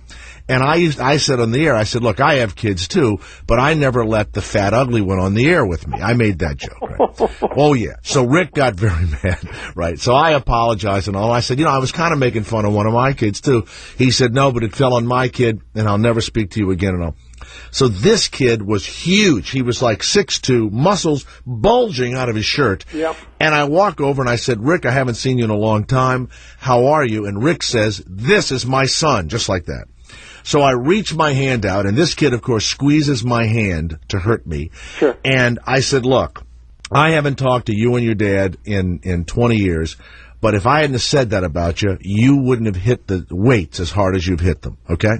Wow. You wouldn't have become the big, strong guy you were, and you wouldn't have dropped all the weight. So suddenly his great body is because of you? Yeah. It's kind of the boy, I named my kid Sue, a boy named Sue, right? Yeah, That's right. I never thought about it that way. Now, You're right. they laughed a little bit, but I never got any notes from him. Yeah. But, yeah, that was probably unfair, and I did get in trouble. But, Keith Olbermann and you guys, it's pretty, not you personally, but it's pretty vicious and personal in the news industry. And then Tom Brokaw really got what he and Chris Matthews taken off the early show because they said it wasn't news anymore. But, Steve, admittedly, that makes people watch because it isn't news, doesn't it? That it's more opinionated. Yeah, I think so. I mean, our show's kind of like yours. We don't use quite the language, although we certainly could. Sure you could. There's an open bar on our show. But, we do a talk show about the news. You talk about the news. It makes it more interesting. It's more like real life. Do you remember when, oh gosh, when Tom Snyder was a newsman? Do you remember that? He was the ultimate. Rodney, did you ever see Tom Snyder all the time read the news? He did it in L.A. and he did it in New York. He was really good, and he had a great sense of humor too. I mean, people. But he didn't say anything, but you knew what he was thinking about a story. Sure. Now, luckily, I became a friend of Tom's late in his life, and I used to do a show all the time, and I used to say to him, what do you think? He says, well, if I was back now, he was starting like now, or he was in the middle of his career now, he would have been like a Keith Olbermann or like a O'Reilly or whatever. Right. He said, I could only think it, but I couldn't say it, so I had to always do my little pauses. Right. I thought that was really effective, and he was number one. People forget how big he was in local news in L.A. and New York. King of L.A. and King of New York. And in fact, my boss at Fox, Roger Ailes, hired him to do CNBC, and that was that show where he would talk about fire up the color teeny or whatever it was, right. on cable. And I met him once or twice, and he's a mountain of a man. He was a big man, and you're exactly right. He could say so much without saying a word. And he said he had to do that because he wasn't allowed to say what he was thinking. Yeah. By the way, years ago, Roger Ailes and who's the guy with the Irish sounding name that's the VP of programming there at Fox? Chet Collier, maybe? No, it was Mac somebody or other. Mac somebody. I had lunch with Roger Ailes. Really? They call me up. They bring me over there. And I have this lunch with Roger Ailes. Now, it was about 9 years ago. Okay. And they were talking to me about going to Fox and everything else, and I was so excited. But as Rodney told me after the meeting, I didn't say the things that I should have said to Roger Ailes. What are the two words I should have said every other sentence out of my mouth, Rodney, when I spoke to Roger Ailes? Tax cuts. Tax cuts. I didn't say it once. I didn't say it once, so I never got the job. But I actually had lunch with him, and people are always amazed that he came down from the mountain to meet me. But I also think you guys pulled the trigger at Fox. He was a Mork and Mindy fan, though. That's what he was. You guys, I've done that Red Eye show at Fox. They don't have anything like that at CNN. That's pretty funny that you're supposed to be the big uptight network. Yet, you guys do more personality stuff, Yeah, well, absolutely. I mean, CNN is more straight-laced, and it's odd that they would, the most trusted name in news or whatever, and now they are doing that, they got a comedian doing a show. But, Steve, aren't they trying to compete with you with the headline news now? I don't even watch the headline news. I mean, but they're putting on shows that clearly are trying to be more More Fox-like? More Foxy, well, if you will. I think their big show is, on headline, is Glenn Beck. Well, was, yeah. Was. Is coming to Fox. Yeah. Yeah. You know, think that's you know why he because said of- he left CNN? He had no friends. Hey, wait a minute. Steve Ducey, thank you very much. Steve Ducey's book, Tales from the Dad Side, Misadventures in Fatherhood. Goes along with the Mr. and Mrs. Happy Handbook.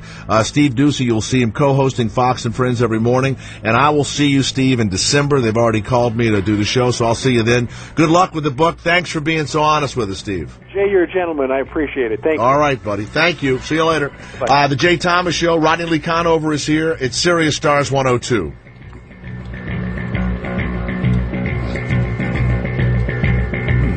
Rodney, that was like we're just sitting around talking over a cocktail, wasn't it? He seems like a decent guy. He is. All year long, Doctor Radio brings you the world's top doctors, even on Halloween. We've got vascular surgeons to keep your blood pumping, psychiatrists to overcome your fears, orthopedists for your creaking joints, and heart surgeons to keep your heart ticking. And the occasional scary story. A guy who got stabbed in the back, the knife was wedged into his spine. We had to get a foot on his back to get this knife out. Doctor Radio, Sirius 114. This is Jenna Jameson. The best of XM is available now. Hear the PGA Tour Network giving you complete coverage of the PGA Tour, including weekly play-by-play of the biggest tournament, the Masters, the U.S. Open, and the British Open. Play-by-play coverage of NBA and college sports, including ACC, Big Ten, Big 12, Big East, Pac-10, and SEC. Plus, you'll get every race from the Indy Racing League, including the Indy 500. You'll also get NHL Home Ice, the world's first 24/7 hockey radio channel. Also, some of the most respected names in public broadcasting, including the award-winning Bob Edwards. The Best of XM also includes Oprah's exclusive 24/7 channel, Oprah and Friends.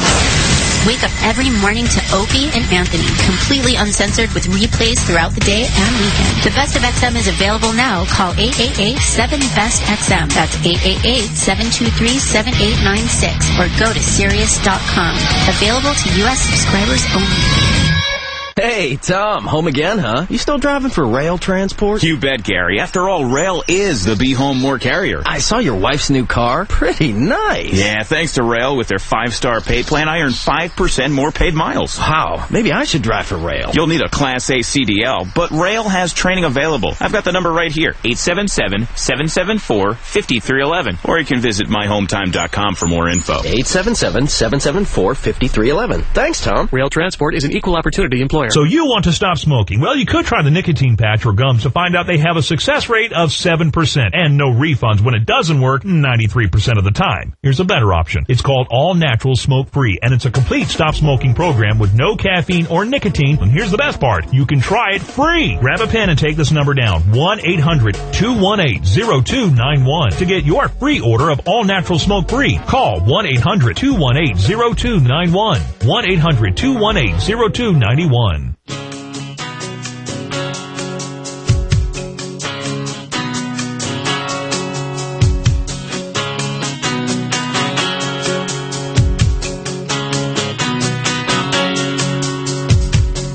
I want you to dance naked so I can see you. I'd like to get to know you. Wurzelbacher. Is that Joe the Plumber? That's Joe the Plumber. Samuel J. Wurzelbacher. How did he become Joe the Plumber, by the way? His middle name's Joe, probably. No, I don't know how he became it. Sean, no, I think his middle name is Joe. People call him Joe. Oh, I see. The J. It's just so my he's guess. Joe Wurzelbacher. Yeah. Right. He is a dynamic speaker and everyman who has become an overnight celebrity. Hey, Sean, see if Art can get... you got to get him. Samuel J. Wurzelbacher, please. And tell him we'll play one of his songs. Okay? He has signed... and by the way, I apologize for my voice. I am fighting something or other, but I don't want you to worry about me. You know Peter Did I tell you that I met Peter Frampton? Mm-mm. Do you want to hear the story? Sure. Well, I'm a big Peter Frampton fan because I lost my virginity to a Peter Frampton 8-track. I probably had more sex to Peter Frampton 8-track. What song was it that just caused... anything from Frampton Comes Alive? Remember that big double? Liana, play something by Peter Frampton. I want you, show me the way. Rodney And probably the one that everybody remembers is the really long one. Remember the one that was like 20 minutes long? The one that every disc jockey in America went to the bathroom on? Sure. Yeah. And then he was never famous again. And No, he wasn't. His follow-up album sucked, and he just fell off. Anyway, I get a boner just whenever I hear any of his music. You'll get, when this comes on, I get aroused you'll get wood. subconsciously. Okay, all right. I can't help it because of a... Should you tell the story first, or will it hurt you to tell it when the music's playing? No, I'll tell it. And I went over to... Anytime, Liana, you can play it. Anytime. I went over to see a buddy of mine over in the Valley. Hold on a second. Anytime, Liana. Anytime. Go ahead, Ron. I went over to see a buddy of mine in the Valley. Peter Frampton. And we're sitting there talking out in his front yard, and he goes, hey, you're not going to believe who moved in down the block there. And he points down the block. I go, he's Peter Frampton. I said, what? Peter Frampton? I said, we're going down there and meeting him. And he goes, no, we're not. I go, we're absolutely going down there. And we walk down there, and Peter Frampton is out front watering his fucking plants and lawn in front. And it didn't look like him, but you could kind of tell it was him, but, it's 30 years later. Right. And I was like, fucking Peter Frampton. And I hear this music, and I'm like, shit. I walk right up to him, and I go, hey, Peter Frampton.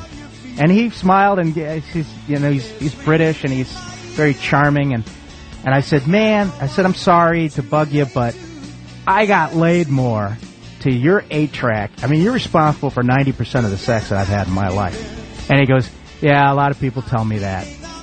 So I was really, wiped out. I said, God damn, Peter Frampton. Now there's a fucking star right there. There's a guy. That's a guy. Well, now I'm reading a story today. They're stealing signs out of Peter Frampton's front lawn, and he's really upset.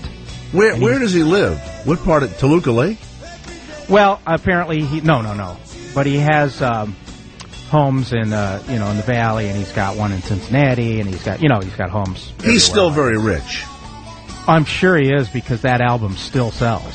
And then he became listen to this studio song. Musician, right? I don't think so. He had a band called Frampton's Camel. No, but I think that he played on, I remember an interview with him, that somebody said, what have you been up to? And he named all of these people that he would play with, and then he would go on tour with other people, and he would be the celebrity. That makes sense. He's a lead guitar player. Well, he was famous Sean, for that. Why don't we mouth... get Peter Frampton on here, Sean? I bet people aren't begging him to. When Rodney is on, let's get Peter Frampton on. Sure. He was famous for that mouth organ thing. Wah wah wah wah wah wah. Remember that? When Steve Ducey was here, Sean, I was going to put you on. You hated that this Fox guy was here, didn't you? You hated his guts. No, it didn't bother me at all. I kind of like Ducey. You ever watch Fox and Friends when I'm not on it? No. No, of course not. No. Anyway, they're stealing Barack Obama signs out of his Frampton's yard, and he's really pissed. He just became a U.S. citizen. He did, and he's going to vote? Yep, apparently for Barack. Our next guest, Stephanie Babines? What is it? As in penis. Babinus. Roddy, I sent you this email, didn't I? Yeah, it's pretty funny. That way you saw... Hey, what was the question that you asked Ducey that was a variation on mine? That you said you were so funny? You said, you had said to me earlier, does he taught his children that MSNBC is evil? I said, that's right. Do you point at Olbermann and say, now there's a penis, That was really funny, and he had a little story waiting for us. We didn't even know that, did we? Yeah, he did. He did. Hey, you know what? Scott Olbermann's a dick. He really is a dick. Oh, I'm sure he is. I'm sure he is. I don't care who you're voting for. This guy, God. And Can you imagine that?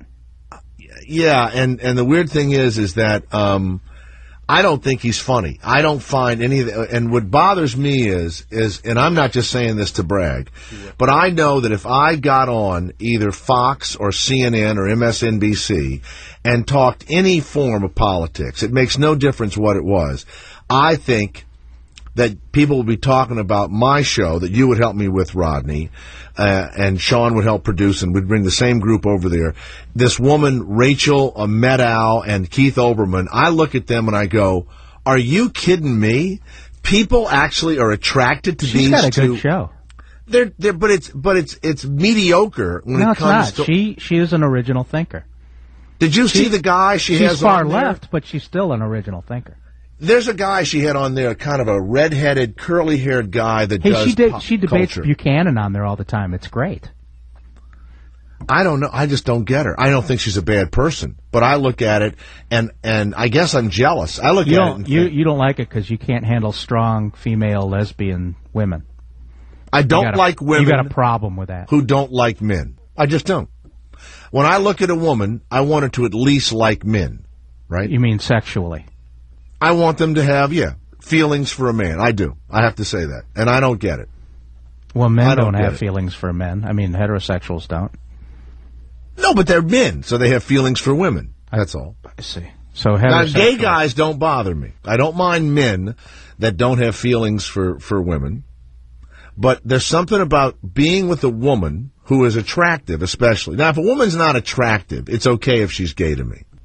Because then, men put so much stock in a good-looking woman that if I was an ugly woman, I would be gay. Yes, I would be gay. Liana, when you meet a woman that doesn't like men, doesn't it throw you just a little bit? Don't you wonder, how can they not like the feeling of a strong, hairy, musky-smelling man on top of them with the putting something against their tongue stud, and that manhood thing that enters you to the delight of billions of women throughout the ages? Sure, that's what I wonder every time.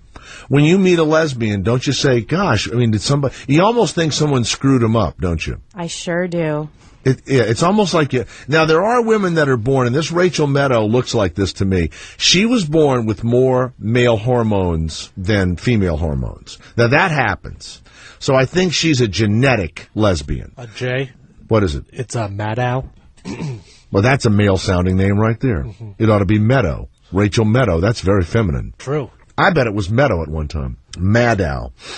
Anyway, Miss Maddow, who I would be attracted to, Rodney. She's very athletic looking, You could play tennis, play golf, play softball, have a great time with her, and you get her back to the house and you have, great sex. She's got the short hair, so she doesn't have to waste a lot of time with her hair. She just kind of washes it, lets it dry, right, naturally. Don't you love that, Rodney? You go, are you ready to go, honey? I'm ready, right? So I look at that and I think, I would be attracted to her. But you're not allowed because she has no interest in you as a man. And I find that odd. The ones that I really find odd are the really gorgeous women that have all of the female hormones going, and yet they still don't like men. But the Susie Ormans of the world, and the Rachel Maddows of the world, and the Rosie O'Donnells of the world, they were supposed to be men. And somehow, coming down the fallopian tube, whatever it was, the penis was supposed to get attached, that it got knocked off somehow. What do you think of girls that are only friends with guys, though?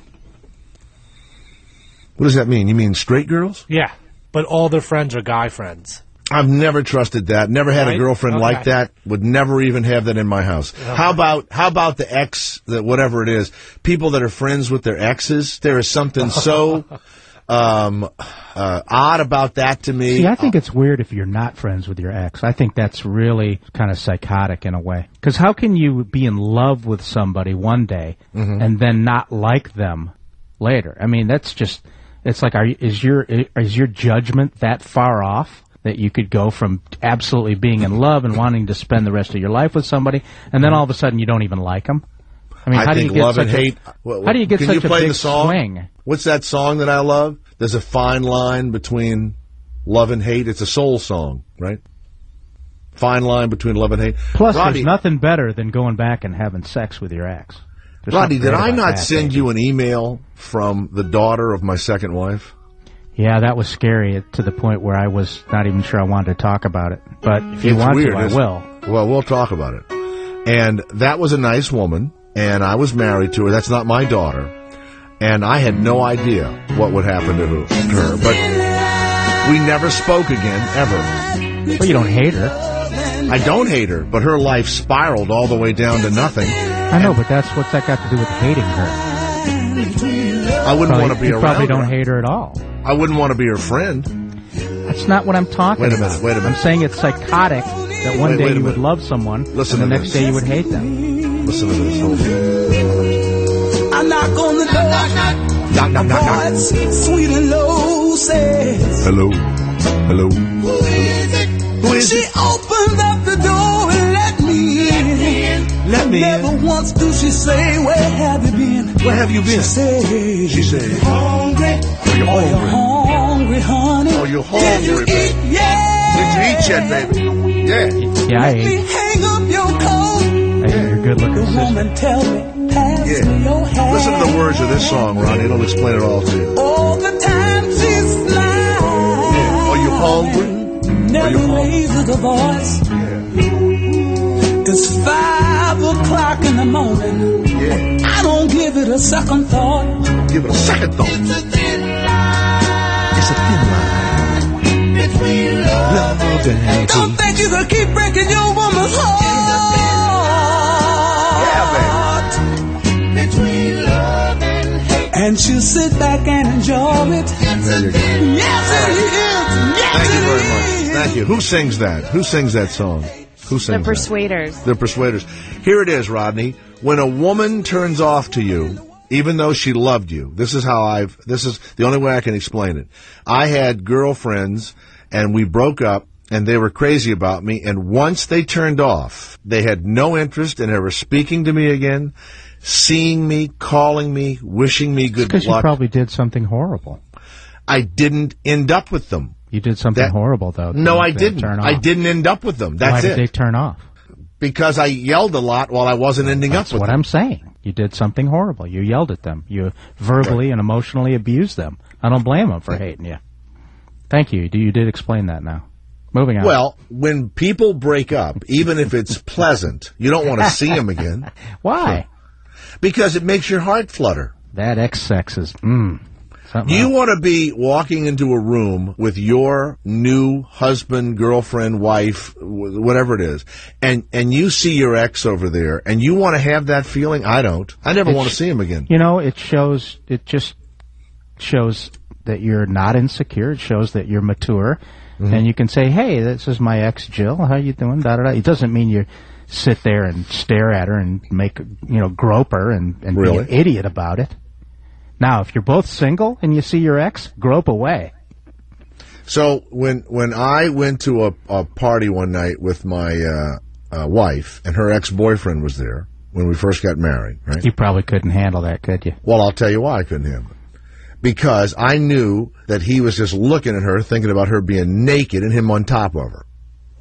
That's exactly what I think when That's I see my insecurity, ex-girlfriend. though, man. No, it isn't. That's all It you is, think. and it's immaturity. Garrett, when you see your ex-girlfriend, what are you thinking? Huh? Oof. Yeah. I'm go 50-50. There's some I hate and some I'm kind of all right with. Yeah.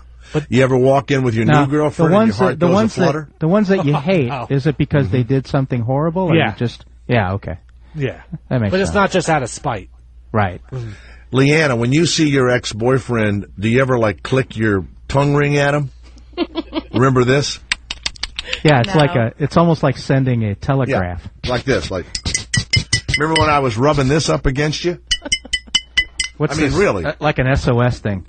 You're not getting any more of this. Stop. Do you miss it, baby? You know, that kind of stuff? Right. No? No. No. I would never bet say that to she someone. can't do this. Stop. Now, Sean Kelly, you had 3 beautiful daughters with this woman. I still have them. Yes, you do. You had 3 beautiful daughters with a woman. You must have loved her at one time. And how did the hatred begin? I don't know, Jay. It actually developed over a long period of time, and by the time we broke up, there was absolutely nothing left of the relationship.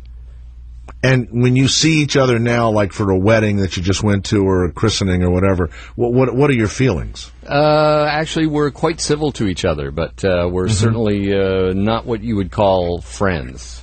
Does she look nice? Was she attractive? At one time she was, yeah. Now she's an old hag? Kind of. God. Who says that? Old hag. That's a horrible thing to say. She's got this old lady hairdo now. Oh my God. Hate that. Well, about 10 years after I had JT, Rodney, the woman that I had him with calls me up, and I was on television, right? Uh-huh. And, I mean, when you give a child up and you live with somebody as a child, it is beyond emotional. Yeah, that's rough. It's not you're dating somebody and you break up or whatever. Right. It's bad. So, for some reason, I'm interested in what I'm hearing on the phone, and she says to me she's coming on a vacation to California. Oh, see that? Could I see her? Ex-boner. Well, now, way past Ex-boner. No, way past boner. First woman I'd ever had, real sex with. Do that thing, yeah. Yeah, and had knocked her up. No, wasn't about that. No, it wasn't great sex, but it had a child with her and lived through this horrifying experience, right? Was it the first woman you were truly in love with? It was the first time I had gone all the way with a woman. She broke your cherry? This is the woman that you lost your virginity to? I had girlfriends. I had tried to go with hookers and stuff. I could never, get a hard-on. Something would happen, or I would prematurely ejaculate, or we would have oral sex or whatever.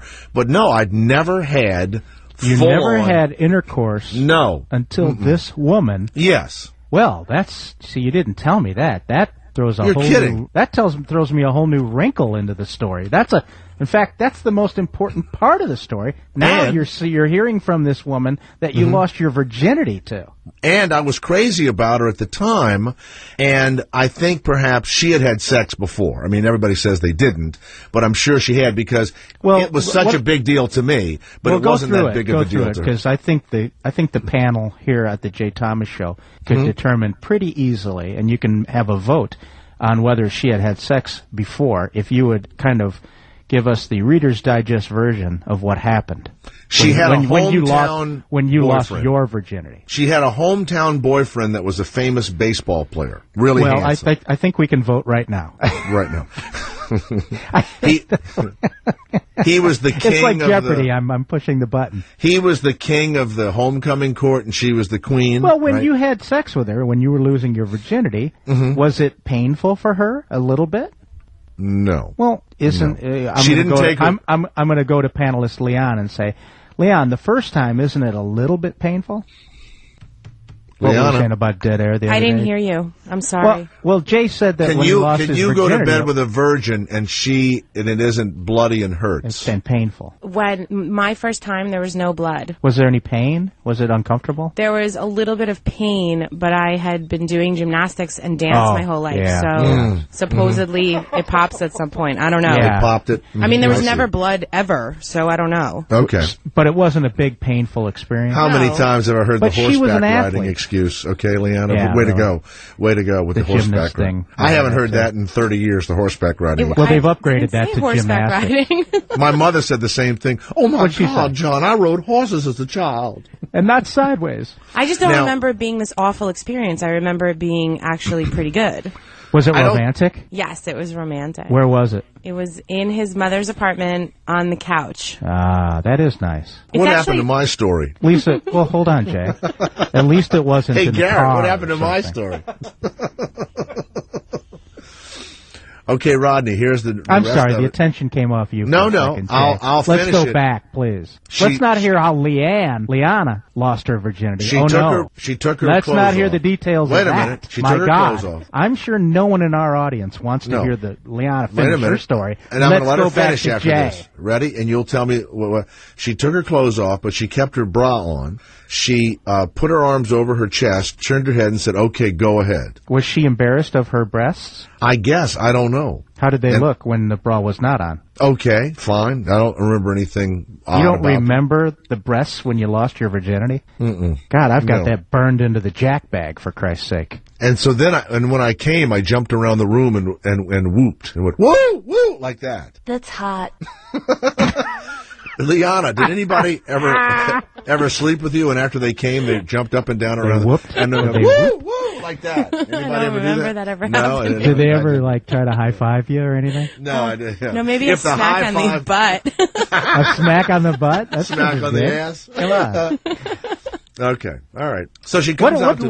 Leanna, what line did he use to get your virginity? What was his shtick? There was no line. It was mutual consent. I mean, But I he can must have honestly said say something that we like, were in hey, love. baby, come on, let's do it. No, We're in we love." talked about it. You know, we were 16. I mean, we talked about it and talked about it until we finally both had the balls to actually go through with it. He was a virgin too. Oh, he was. He told So- you he was a virgin too? He was. He was. We're actually, and I know that Jay's going to hate this, but What we're did he actually still do? friends. 16. You're still friends. Mm-hmm. Well, there's nothing wrong with that. It Every shows time him- he looks it shows at maturity. you, he thinks of you completely naked in 16. Tell your husband that tonight next time you go out with this I don't guy. think he remembers. I mean, it was long Yes. time ago. Are you kidding? What are you, nuts? Of course. He's yeah, dating just a look at celebrity Jay's memory of his virginity You're loss. still in his jack bag. Jack bag. Oh yeah, you're the You're in the headliner, flip probably. cards. When Yeah. he's masturbating, you're right in there. When he is really tired and needs to squeeze one off, he goes to the headliner of the jack bag. That's awesome. You're Yeah. the headliner. Yep. Well, anyway, I guess that overshadows my story, so I'll stop. Considerably. Thank you. Very So much. it's fair to say that this woman that you were with, she probably was not a virgin. No, but I didn't even think about that. But you to be didn't honest. care. Who cares? I didn't care. No, I didn't care. But I was crazy. Did you about tell her that you were you had never had No. intercourse? No. And my girlfriend before her was really fine. So here's what's weird. We have this sex, and then she goes wherever she goes. And I broke up with my girlfriend, and my girlfriend borrows money from her brother, flies to where I'm living. It's pouring down rain. There's a knock on the door at like dawn. I open the door. There's my adorable girlfriend that I broke up with. She opens her raincoat and has no clothes on under it, right? So I let her in immediately, and we jump in bed, and she's ready to go all the way. But now I've gone all the way with the other girl, and I'm going to break up with this girlfriend, so I don't go all the way with her because I knew I wasn't going to be with her. So that was the hardest weekend of my life. She kept trying to screw me all weekend, and I couldn't. So another woman wanted to screw me who hadn't wanted to before. It was terrible. It was absolutely terrible. And then, a few months later, she was pregnant. And that was the end of that. All right. It's the Jay Thomas Show. Stay where you are. This woman must have pole dancing in her life, but she doesn't want us, Rodney, to think that she's a stripper, okay? It's Sirius Stars 102. Zeppelin. Thunderous. Monolithic. This is Robert Plant rejecting corporate control over music. Epic. Electric. 24/7 Zeppelin. It's fantastic, really. Zeppelin. Coming to Sirius and XM November 1st at 6 p.m. Eastern. The exclusive limited edition channel dedicated to the music, the poetry, and the power of Led Zeppelin. Led Zeppelin Radio.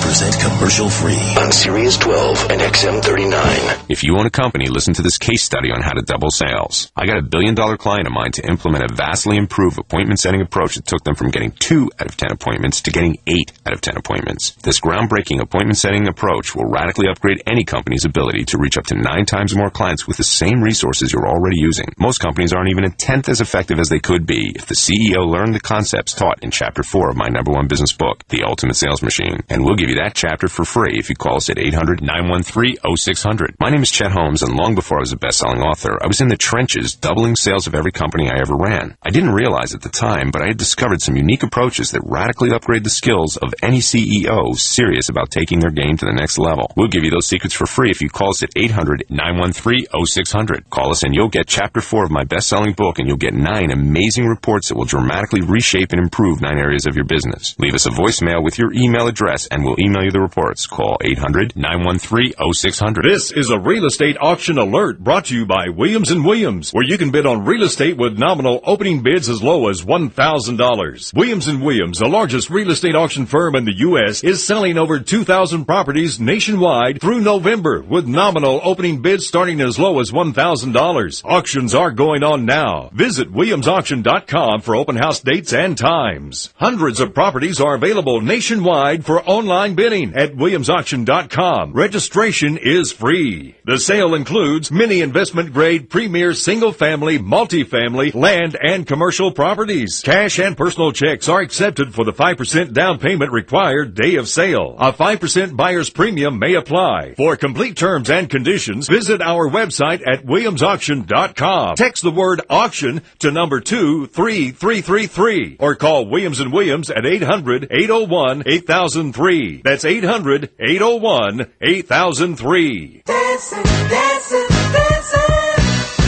She's a dancing machine. Move it, baby. Automatic, systematic, full of color, self-contained. Tuned and gentle to your vibes. Captivating, stimulating. She's such a sexy lady. Filled with space safety. Stars 102. Go to jthomas.com and find out what's going on this show, where you can see all the guests who've been on there, buy all the books that we talk about, and go to store, and you'll see all the T-shirts, the doggy sweaters, the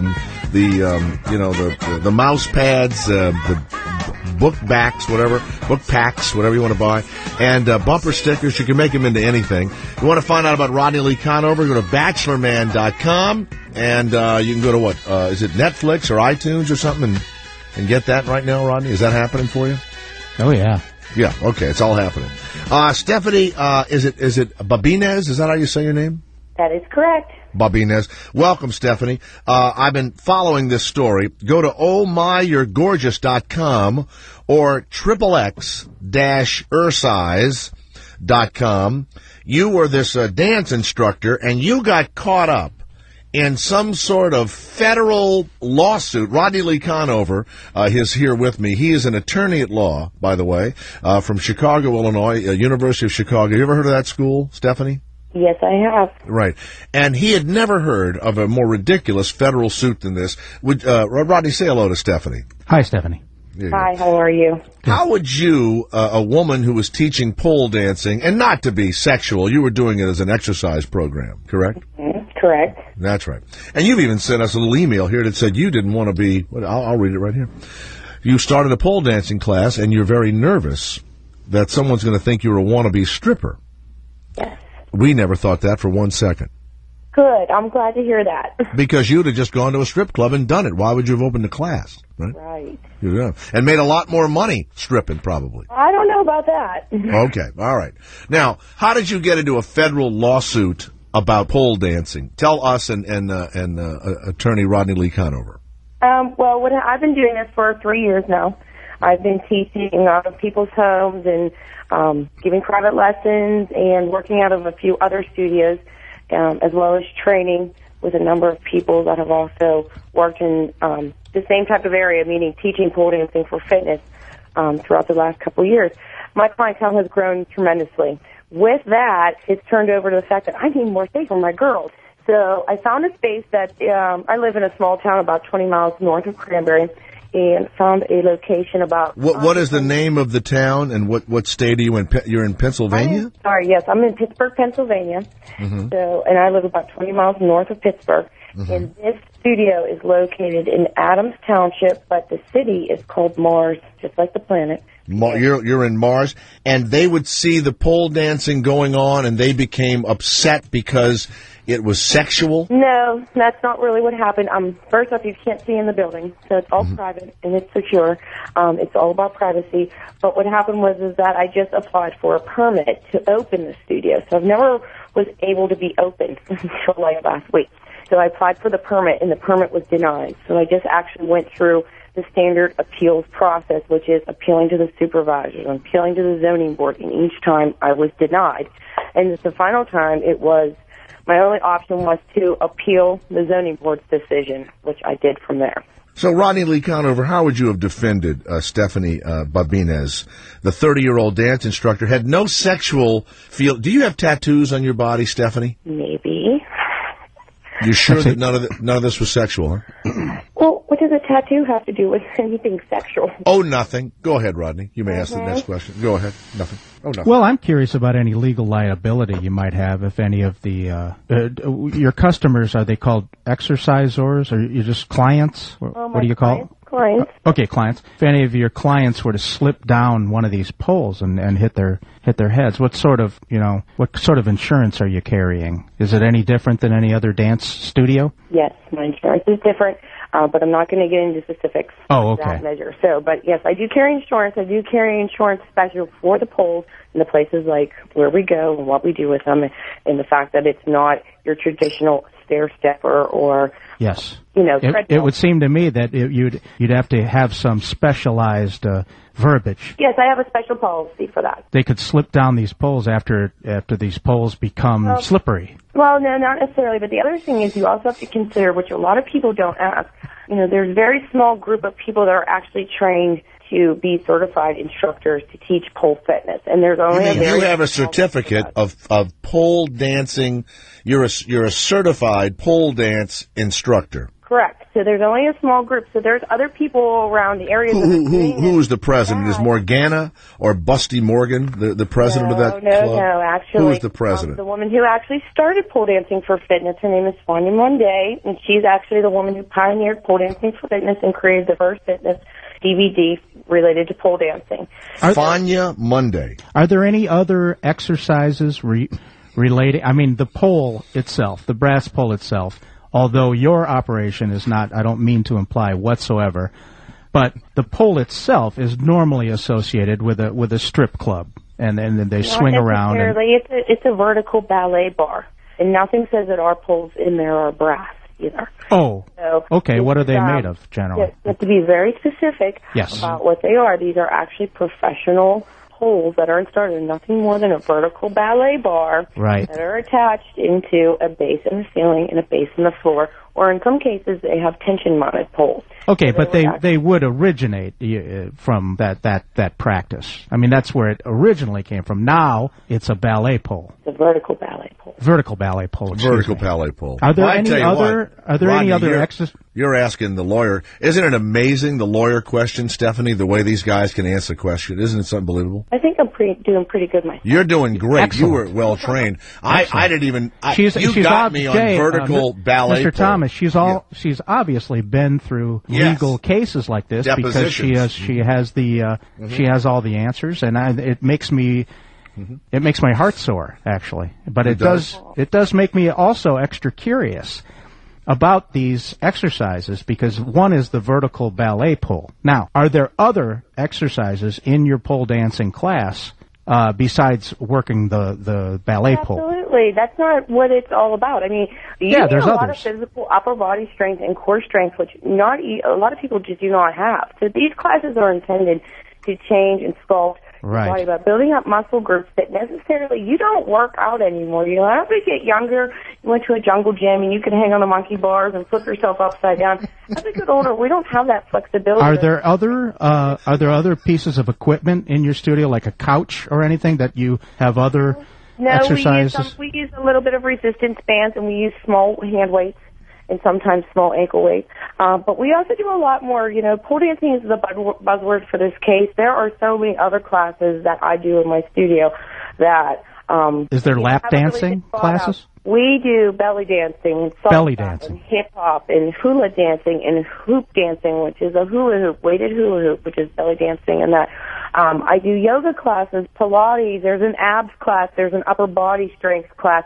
I mean, we do a lot of other things. It's just Can a man come to the pole dancing class? No, we don't have any classes for men right now. It's all just women and children, and we have children's classes. Why couldn't I? I think that would have caused you not to have been sued. That's a lawsuit. Yeah, I would have sued you for discrimination, because why shouldn't I be able to climb up and down? There is not a market out here for any men to take. Oh, you'll be surprised. You'll be surprised. I get a phone call from any men that want to take classes, not in the studio in Mars, but in one of my other locations, I will be happy to speak to them about it. But I have had 0 people call as a man who wants to take a pole dancing class.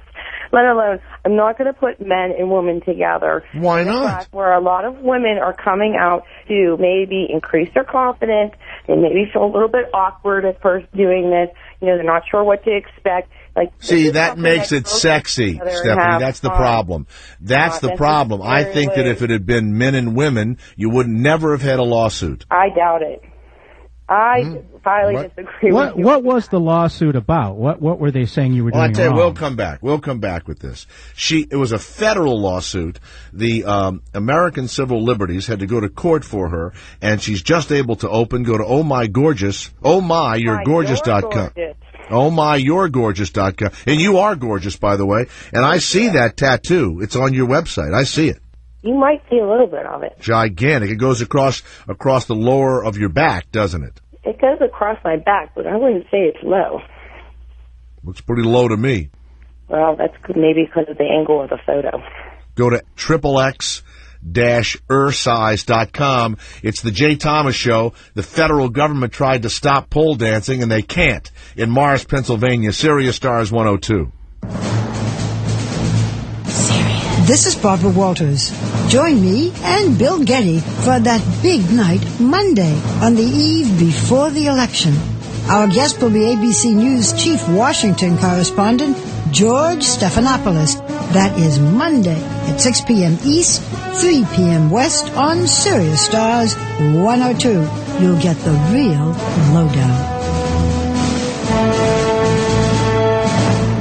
Is your credit card debt out of control? Can you no longer pay the outrageous payments and fees? There is relief. Debt Help Experts. A 10-minute call right now can cut your debt and let you save for your financial future. In 2008, consumers with $10,000 or more in credit card debt legally have the consumer right to reduce their debt and satisfy their debt obligation. For your free consultation, call Debt Help Experts. Be one of the millions of Americans who are finally being told the truth about their debt options. Call Debt Help Experts within the next 30 minutes to legally reduce your credit card debt and save thousands. Exercise your consumer rights and let a debt specialist relieve that credit card stress once and for all. Call Debt Help Experts now at 1-800-979-1648. That's 1-800-979-1648. Call right now. 1-800-979-1648. Debt Help Experts is a marketing service that matches consumers in need of financial assistance with companies that may be able to help. These are challenging times. Inflation, job security, political and financial uncertainty affect us all. Now more than ever, it's important to review your life insurance needs should something happen to you. Experts agree. Most families should have life insurance protection of 10 times their income. The great news is life insurance rates have never been this low. When you call Termco, Gil Edwards will tell you how affordable term life insurance can be. Gil specializes in saving people money on top-rated term life insurance. Find out if you're paying too much or if you don't have enough. Ask about the new return of premium plans, which return your entire premium back to you after 20 or 30 years, tax-free, guaranteed. Your family's protected either way. Get the best coverage with Termco at the lowest possible rate. Call Termco for a free no-obligation quote. Call 800-589-3614. 800-589-3614. That's 800-589-3614.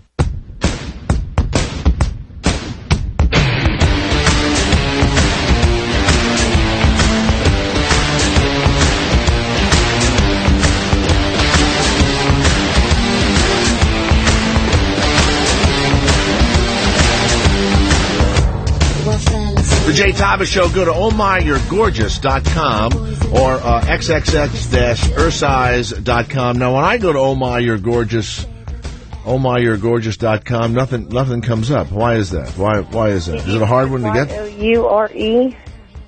Do you put the apostrophe in there? No. Not the apostrophe, but it's Y-O-U-R-E. You know, why, Sean, why did you put the apostrophe in there if I wasn't supposed to use it? I don't get it. You can't use the because I spell out the website so that you can understand it. YOHMYGORGEOUS.com. OHMYGORGEOUS.com. Okay, there you go. That's how you get it. You got that. Now, Stephanie Babinez, the ACLU had to take care of it and everything else. And, oh, man, it says, make your bachelorette party wild. So, to me, it looks like you have had some, I know you're an exercise person. Were you a stripper at one time? Absolutely not. I've never been a stripper, and I've never taken my clothes off for money. How about that? That doesn't bother us. I have. I work in technology, so during the day, to tell you the truth, I've been a consultant for computers. Was your case ever in? Was it ever in line? Let's say that you lost. Would it ever have been appealed all the way to the Supreme Court, perhaps? I don't know. We never got that far. Because you have a friend on the Supreme Court, Mr. Clarence Thomas, would have been solidly behind your exercise studio. Well, I'm not sure. But you know what? You put a lot of stuff on your website. It says here, sex toys and adult novelties are not available at the dance club. Then you have photos and all. Is this because of did you plan actually to make it more sexy, but the town fathers or mothers or whatever who stopped you kind of screwed up your whole deal? No, like I said, I've been doing this for 3 years, and I've had zero problems. And I'm also operating in a dance studio that's 5 miles north of where I'm at, and I've been there for a year and a half and had no problems. The whole part of this lawsuit was it's just a misunderstanding. People just didn't understand what we were doing, that this is a form of fitness, the types of classes we were offering, and I'm just very excited and thankful that they've actually tried to understand what it is and that we're able to move forward with this, open up our studio, which is our 3rd location, and allow our girls to be able to come and get an amazing workout and have a little bit of fun. Why did they object to the poll in the first place? Yeah, I don't know. I wouldn't say, again, you guys keep bringing up the word poll. It's not about that. It was a misunderstanding of what we were doing for fitness classes. These are not traditional fitness classes. You don't walk into a regular gym more than likely and find the types of classes I'm offering for women. They're dance and fitness classes together. Most women, when they were younger, went and took tap and ballet and jazz, and as they get older, there's really no dance classes for adults. They're more ballroom, and that's okay, but girls like to go out and dance, and as you guys get older...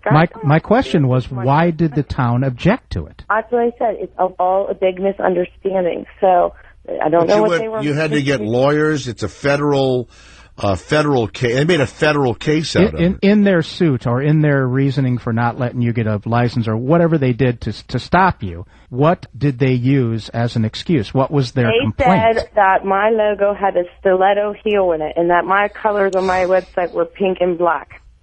That's what the misunderstanding, I guess. And those are like come fuck me pumps, right? No, they're just called stilettos. Don't swear. We don't like that. Bad word. You know what? What's funny about you is you're teaching women how to hump on a pole, and yet every time we talk about sex, you're as uptight as anybody in that town. It's about humping on a pole. It's okay. We're for you. You're humping on a pole. That is not what this is.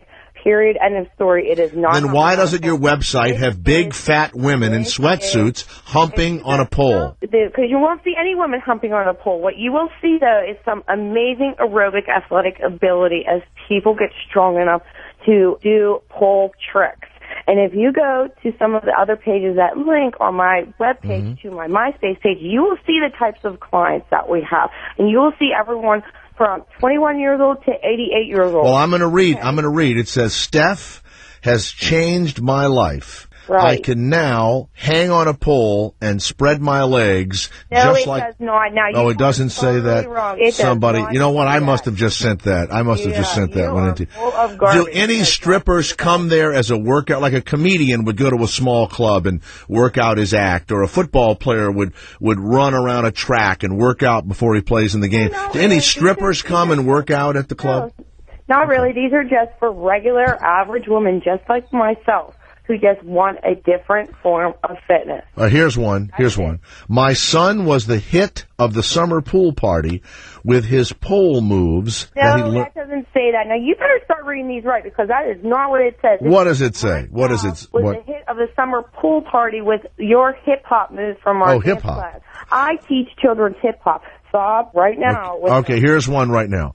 I'm SOOOO sore from that workout last night. I love it. Now, that's one right off the website. Right.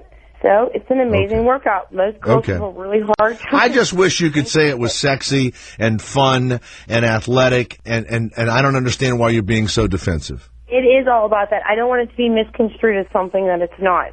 Okay? But it's sexy. It's a turn-on. It's fabulous. You're doing a great thing. It's not necessarily a turn-on, because let me tell you something. After an hour workout with me, you're really not turned on at all. You're very much whipped. Okay? Mr. Thomas, can we get back to the legal aspect of this? Well, we only have a couple of more minutes, but go Well, on. I only have a couple more I questions. find the witness to be hostile. No, I don't. I think she's doing terrific, and I find you to be hostile, quite frankly. Really? Yes.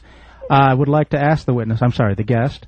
Thank you. Even if you came out, and I know you didn't do this, but even if you came out and you said, look, I have an exercise studio, one of the things we do here is we exercise with a brass pole. Even if you said that, why would that be illegal?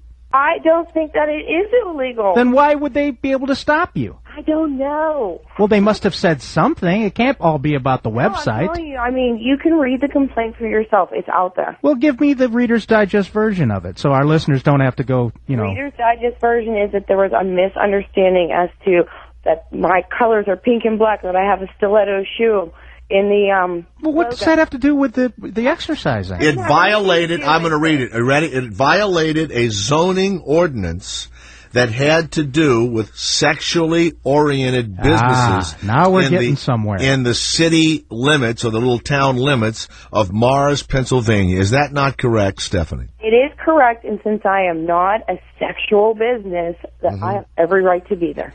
But when I look at your website, I'm turned on by you. It's and a pretty the thing sexy you teach. website. You must Very admit. sexy, and congratulations. I'm There's just nothing wrong looking with at that. it. I am hot as a skillet that's about to fry a potato. As an attorney, I'm getting rather hot myself. And that I'm as doesn't hot happen as a a lot, Mr. potato Thomas. about to be fried, I tell you. Well, speaking of that, can I say hi to some of my friends out there? They're Sure, all go ahead. listening to you guys. Sure. So I want to say hi to all my girls because they're all listening today. Yeah, okay. They have changed my life, and I hope that I've done the same with them. Well, you have. You've changed it. Go ahead and say hello. For payment on the exercise classes, do you accept $1 bills by chance? No, we don't, actually. The whole... Do you have to wipe the whole bowls fistful down of with ones? with Big those old fistful of $1 bills? those antibacterial wipes I also after want the to class? say hi to my friends Go over ahead. at TNT Pizza because they have had me on the radio in their shop all day today waiting. What's the name of the pizza place? It's TNT Pizza in TNT Pizza. Is that recommended for your exercise classes, I pizza? highly recommend it because my favorite uncle works there. All right. So say hello to him, Stephanie, and thanks a lot for being on the show. Go ahead. Say hello. Hey, favorite. Love you. Thanks for There listening. you go. And all your TNT support. Pizza. And I want to thank you. Good luck. You've won. You're open. They are not stripper poles. They are vertical ballet poles. Bars. They're Not made made of of aluminum, brass. not brass. That's exactly No, right. they're not. I don't have brass. We said not brass. No, we said We're no. with We ya. said no. Now, this hot stone treatment, I'm looking at this now. Where do you put the stone? Well, here's the thing. You have to understand that we do offer a lot of other services besides our fitness classes. We do offer hair, makeup, nails, salon, massages. Massage? What we do, these are all services that basically we can perform as in coming to people's homes, like for a bridal party. Like instead of the bride having to leave in the morning to get all of her hair done with all of her girls, I can bring Dallas into her house. Then I work with some independent contractors that can come in and do that stuff for those girls, so they don't have to get up and run around. It's feeling gorgeous inside and out is the concept of the business. If that's for fitness class, or getting your makeup done, or buying a new pair of shoes, we offer it. Have any of the people that hated you in Mars, Pennsylvania, that were against you in the city council, have they come in to your establishment now that you're considered legal? Well, I would say two things. One, I hope nobody actually out there hates me because I'm a nice person. People hate you. They wouldn't have brought a lawsuit against you unless they I hated don't you. know if it's hate. Again, I think it's a big misunderstanding. But no one's come in. They thought you were a sin. You were selling sin. Stephanie, they did hate you. They thought you were selling sin. Think about how stupid they must be. And let me say something to the City Council of Mars, Pennsylvania.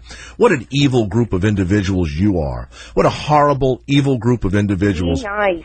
This woman is trying to think about all of the flabby middle-aged women that are coming and dancing on these vertical ballet poles who are now going back to their husbands, many of them unemployed, and now turning them on in this terrible economy. How dare you try and stop someone that ought to be considered Saint Stephanie, for God's sakes. Oh, thanks. And that little crummy town of yours. OhMyGodYou'reGorgeous.com. So God, it's oh my, you're gorgeous. So you it won isn't, the oh my lawsuit. God. Am I correct in saying that you won the lawsuit? Yes. So we there have was- not. I mean, I don't think that the only win is that I can open. Okay, Right. so we've You won the lawsuit, and so you're open for business, and you're having people lose weight and get in shape. There you go. So there was a happy Saturday. ending. There was a happy ending to the whole thing. If you're in Pennsylvania and you'd like to stop by a class, ladies, we'd love to have you in there. Would you say there was a happy ending to this story? Yes. I can say that I have had a very good day today, that everything was worked out. And remember, no men. That's That's right. right. No evil, Now, I'm going to open hairy... up a club. I'm going to open a club up down the street and call it Happy Endings. And I'm going to have an you old would. boot. I'm going to have an old boot and a jock strap hanging from like a nail. Gross. Gross. Okay? I don't think And it's that's just going to be allowed in that men humping on a mannequin. There'd be about 8 mannequins in the room. That's allowed in the town. And you better be on my side after I open up my club. Okay? All right. Thank you, Stephanie. Hey, good luck to you. And we recommend. I just checked, and the website, Oh My, You're Hairy and Gross, is available. Thank you. OhMyYou'reGorgeous.com. Stephanie, thanks for being with us on the Jay Thomas Show. Thanks a lot. With Rodney Lee Conover. Wow. Unbelievable. Now, isn't that amazing, the money that people will waste in any government agency? I mean, why would they... first of all, she's wild looking with the tattoos and all that. Look, we all know what's going on there, and What? so does the city council. What? Right. We can come to your home with massage and stones and bachelor party. Yeah, come on. Look at that website. Have you ever been to an exercise class that featured a woman swinging on a pole with high heels and big tits?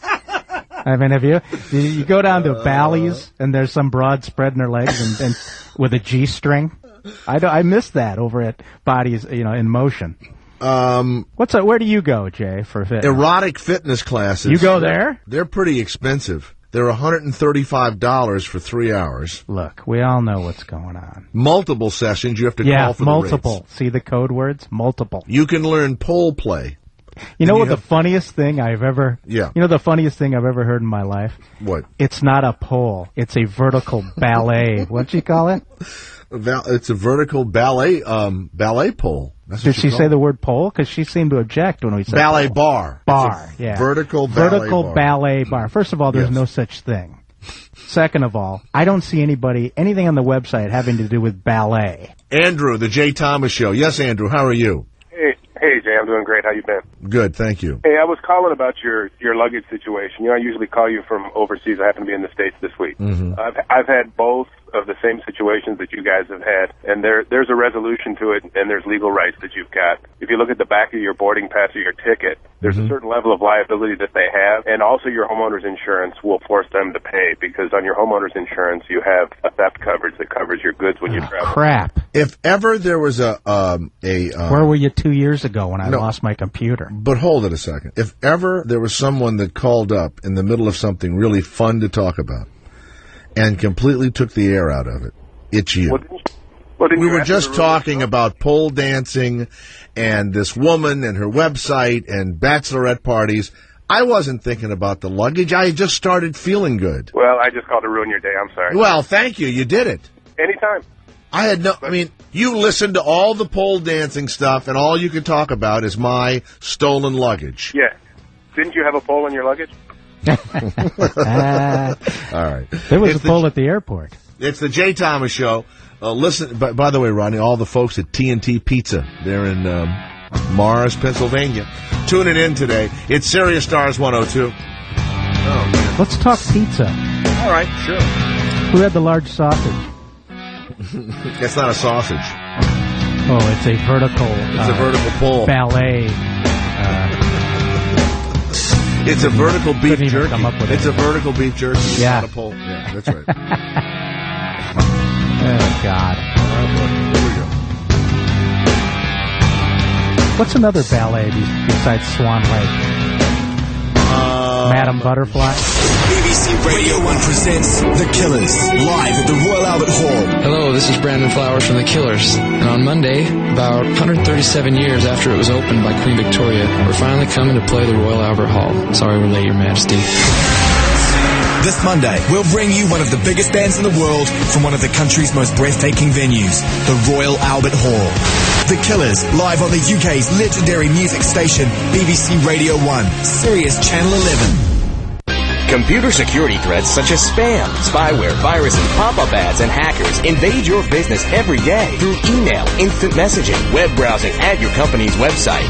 Stop the intrusions and improve office productivity now by installing a Barracuda Networks spam, firewall, web filter, or IM firewall. Free evaluation units are available by calling 888-ANTI-SPAM, 888-ANTI-SPAM, or visiting Barracuda.com. For server load balancing, the Barracuda Load Balancer offers an affordable solution for distributing network traffic. And for organizations with compliance needs, the Barracuda Message Archiver preserves all email communications. With no software to install and no per-user license fees, Barracuda Networks products offer minimal setup time and unmatched affordability. Do what more than 50,000 other companies have done.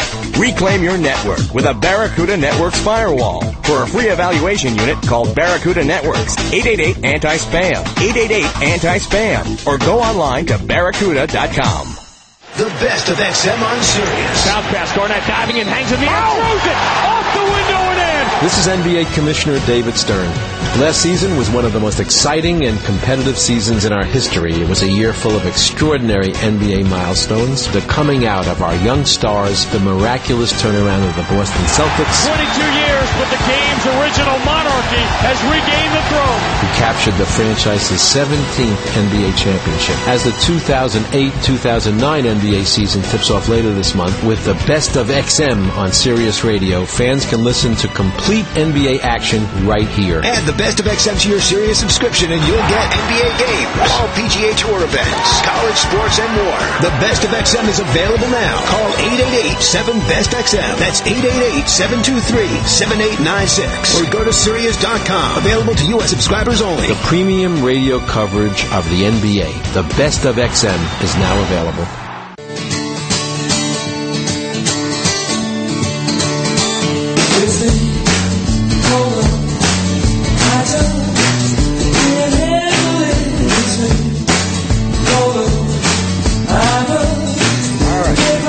The Jay Thomas Show at Sirius Stars 102. Rodney Lee Conover is in the ha-ha seat.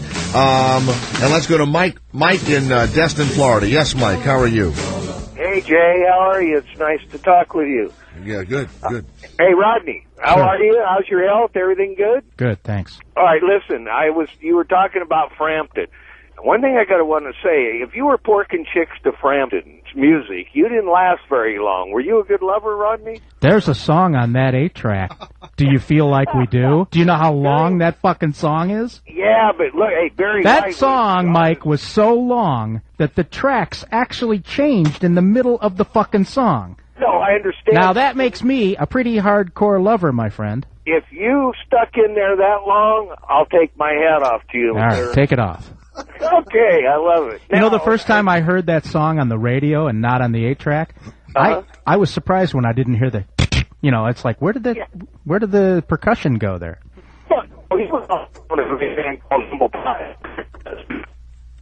You have to repeat yourself, Mike. Mike? I think we lost Mike. We lost you? Mike? Oh, did you? I'm on there a you cell. go. There you go. Let me call you. Call us back, Mike. By the way, Mike, you've heard me tell the story on the David Letterman show about my record company friend who helped me with the Lone Ranger. I'll tell it again this Christmas. That's the Mike right there. That's him. And he's never been on the air. Sean, he's never been on the air with us before, has he? Mike? Yeah, I think he came on the air quite a while ago. Yeah, long time ago. Hey, does Mike still live in Destin? He does, and he was in the record business forever. He's retired, living down in Destin.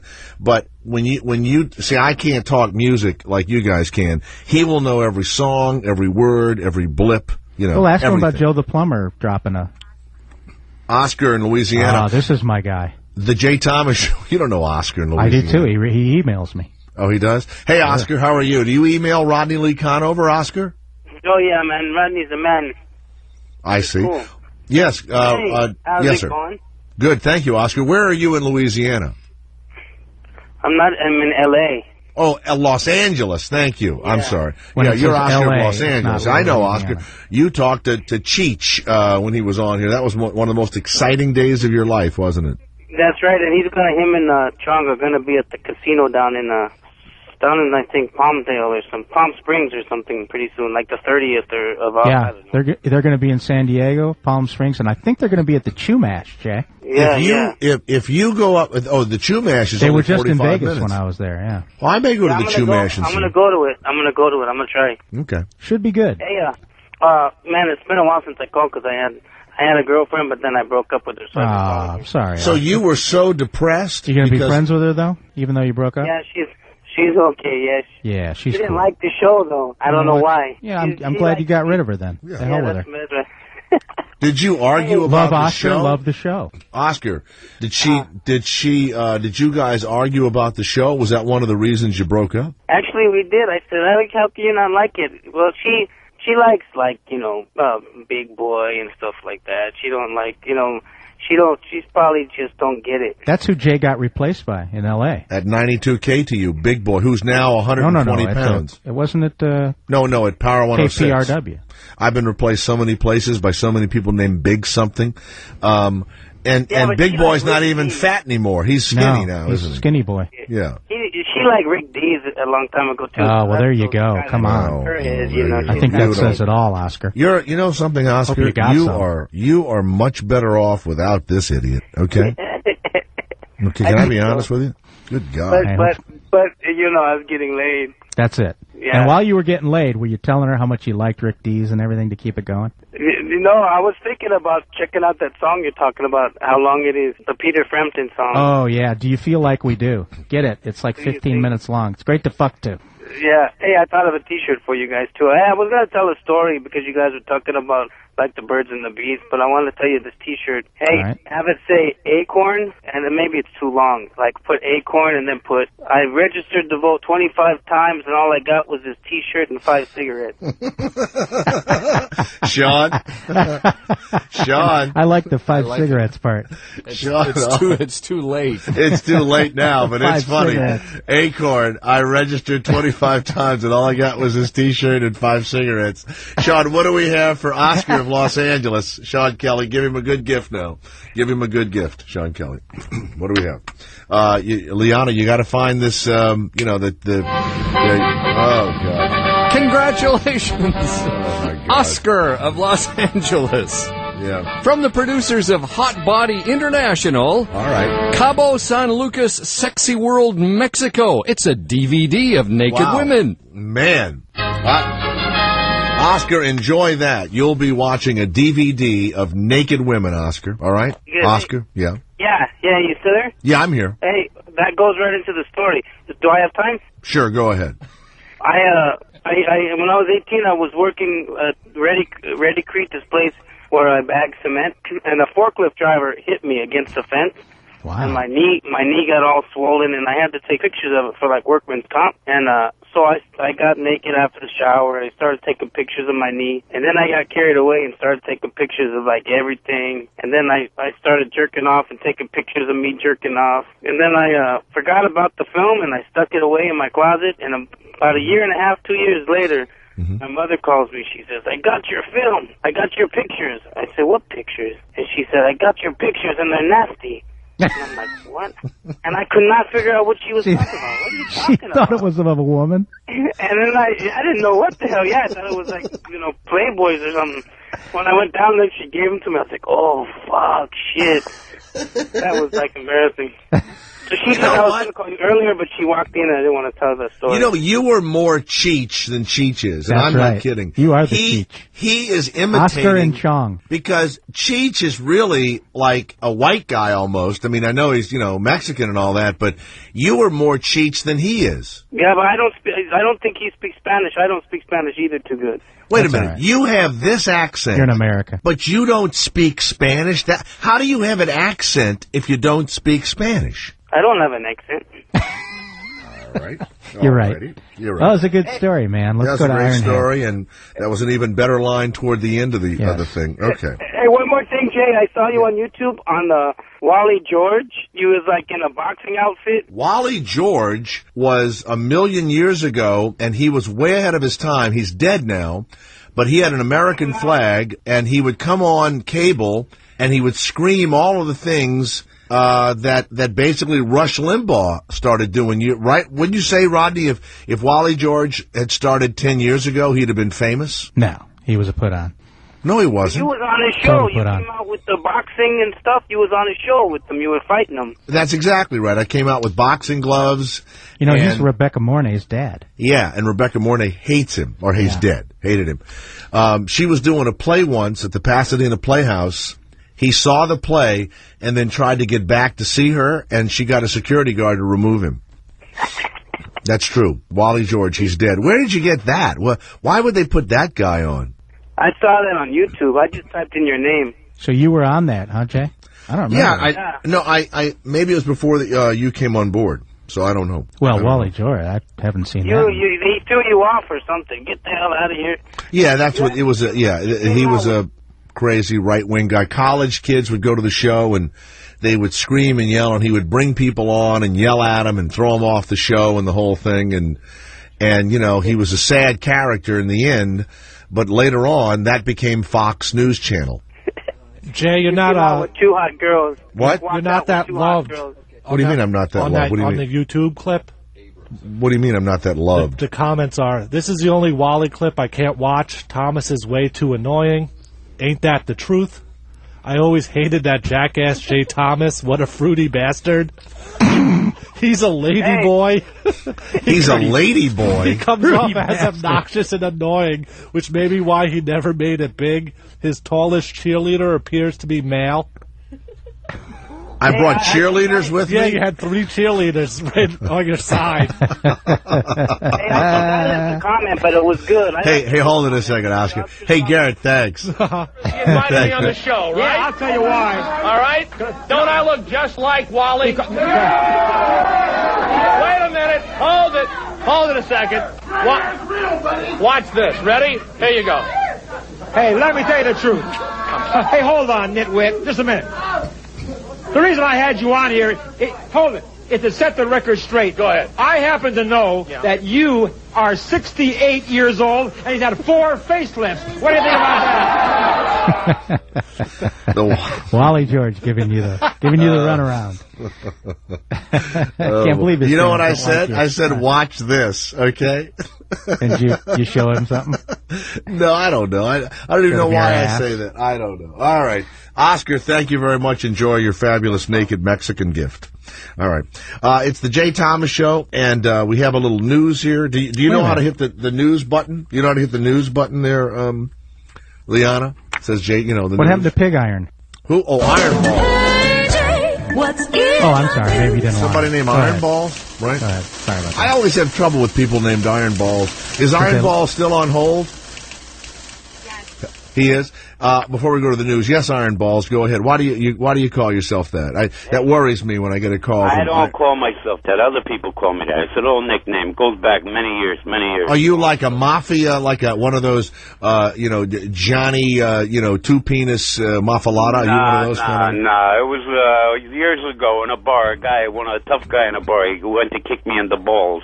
Mm-hmm. And I caught it just right, perfectly, and then I proceeded to beat the living shit out of him. Now wait, did the foot? Wait a minute. Did the foot strike your balls, or you caught the foot? Just the tip of his foot, but I caught it in my inner thighs. And he was the tough guy at the bar, and everybody was fucking afraid of him. And I straightened him right out, took his fucking motorcycle, kept it for 2 weeks, sold it, and the name stuck. You betcha it stuck. When you caught his foot between your legs, was his foot stuck between your legs so he was on one foot while you're beating the crap out of him? I got one punch in while it was in. He proceeded to go down, then I just fucking hammered the shit out of him. Now, your motorcycle thing, you took the motorcycle and he called his leather jacket, his cocaine, his money, and his motorcycle. My 3 other buddies were in the car. They said, "You're fucking nuts." Took the bike back to Connecticut, drove it for 3-4 weeks, sold it to a motorcycle club, and the name stuck ever since. My God. I don't think I've ever had a man like you interested in my show. You're listening to the wrong show. I was just called what was I called, Garrett? Well, a lady man? Yeah. A lady man. That's what I'm calling, Rod. I'm glad Rodney's here. He's the one who straightened you right the fuck out with the fucking buffing the nails and all that shit. Hey, are you still doing the song contest there? Well, listen. Hey, Iron Balls. That's hey, why Iron you Balls. didn't want Iron Balls on, because you Hey, couldn't. Iron Balls. Shuli was weighing shit today. Is he still doing that, or is he at Uncle fucking Chuckles tonight or something? I don't know where he is Rodney tonight. I don't know, but anything you want, Iron Balls, you're going to get. I got a poem. You have a poem and not a song. Yeah. You said I it don't to have a mute. song, but I got a poem. Well, then Well, you let's should set it to music, and then you'll have a song, my friend. You are better than any news I was going to do. Let's hear Iron Ball's poem on the Jay Thomas Show. Would you like us to put some music behind it? Nah, We could. I don't know. Nah. Quiet music, poem type music? Yeah, a little hipster kind of beatnik or music. Classical music. You want Yeah. classical music? Yeah, that'll work. Sean or Liana, would you find some classical music? Yeah, we're looking right here. Liana, by the way, is practicing, and she's going to be with us all next week when Garrett Andrews goes to Las Vegas without his girlfriend. So, Iron Balls, here we go. It's time for a poem by Iron Balls. All right, here we go. All right, here we go. Under the shade of the old apple tree, 'tis where she first showed it to me. That little pink slot, she called it her twat. It looked like a subway to me. So I whipped out me telephone pole and shoved it right up her hole. She yelled and she screamed as I filled her with cream under the shade of the old apple tree. Wow. I'm tears in my eye. I mean, seriously. It looked like a subway to me. Oh, my It's God. pathos. Iron Balls, anytime you want. Could do. No, it's that was fantastic. great, man. Anytime you want to Fantastic. call, you're a friend of this show. there's Iron gotta- Balls, would you stay with us for the news? I have a few things of news to do. Would you stay with us, Iron Balls? I can't right now. I'm awfully busy. Okay. We'll smell you later, telephone All right, call. thank you, Iron But I'll Balls. be in touch. I can't wait. I'm Thank a big you. fan. Thank you so much. There's Iron Especially Balls. you, Rodney. Keep them in line, Rodney. Straighten will. them out when you got it. I will, thanks. All right. The big story that I have here is kind of a political story because everybody wants political stories, Rodney. Karen Ann Berger killed her former lover by stabbing her 222 times with a Phillips head screwdriver and then took the pains to hide her crime, okay? Jessica Kalish, who's shared a home with Miss Berger, despite breaking up with her more than a year ago. So they were lovers. They broke up. The next thing you know, she comes home, stabs this woman 222 times, and then stuffed her in the back seat. What causes you to stab after about the 10th time? What causes you to keep stabbing? I mean, Momentum. Isn't Momentum. Yeah, but 200? Yeah, your hand just keeps going. Just keeps going. In the movies, same thing, right? You Never just keep 200, going. even in the movies. 222. Think about that. I mean, if someone stabbed somebody in a movie 20 times, you'd go, come on, isn't that a bit much? She abandoned the woman in the back seat of her BMW. Maybe she was just trying to unscrew something on it. I mean, You know how sometimes you can't Yeah. get it going and you... They'd screwed so many times she was trying to unscrew her. But 2300 South Congress Avenue in Boynton Beach is where they found her. Her blood was splashed all over the rear end and undercarriage of the car, as if the killer had been trying to load her into the trunk but was unable to lift her, and she kept sliding under the car, right? Now, Miss Berger, who just a couple of weeks ago was tapped to cover the election for the website Huffington Post.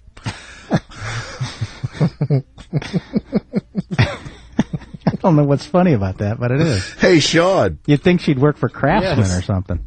Have you heard of a woman named poor Carol Ann Berger who worked for the Huffington Post, but she was living with a woman named Kalish? No, I hadn't heard of her. Kalish went nuts because she found out Berger had married another woman in Massachusetts. Ah, well, there you go. That's. I think she was the Huffington Post handy woman. Cool time girl, huh? Miss Kalish, by the way, had been, Rodney, isolated and sad. She had been isolated and sad. And, I mean, and now how would you feel if you worked for Ariana Huffington every day? I'd kill myself with a, You with a would- flathead. Yeah, you would just do it. Now, Not 200 times, though. God. I'd break out the nail gun. Now, Liana, do you know why I think she stabbed her 222 times? Why do you think that?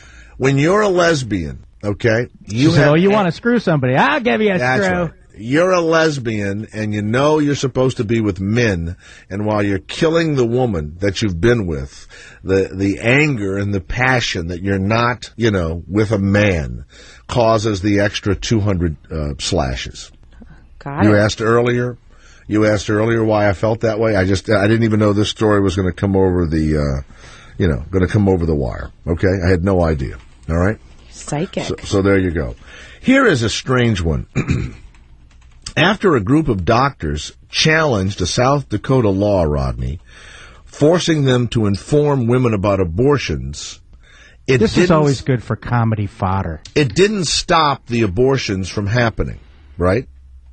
So they put new language in. You ready? The doctors wouldn't just say that, remember, this abortion is of a fetus that at the time of the abortion, many consider, listen to this one, many consider a viable, human.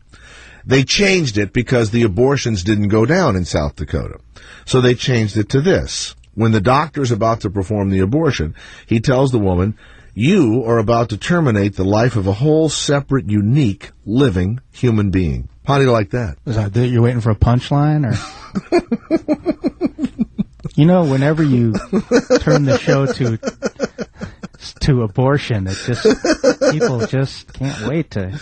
Well, it's funny to me. Yeah, let me make a joke about abortion. Hold on. No, because I would look at the doctor. What do you think about that, Rodney? I would go like this. Got a little clever punchline for abortion? Yeah, I got tons of them. You're sitting there with the doctor, and you're holding your girlfriend's hand. You're very upset. You're going through it. The doctor says, "No, look, you're going to terminate the life of a whole separate, unique, living human being." And I'd go, "We know." Okay. All right. I don't know why it makes me laugh. It just does. I can't help it. You know why? I'm cutting edge, Rodney, and you've never gotten that about me. You're cutting edge? I'm cutting edge. Okay, good to know. You've never no wonder I don't understand your humor. Yeah, you've never gotten it. It's way All right. above us. It's the Jay Thomas Show. Is They're that not why the- you have to repeat the punchlines? Yeah, Is that... I'm cutting edge. I do it all the time. Okay.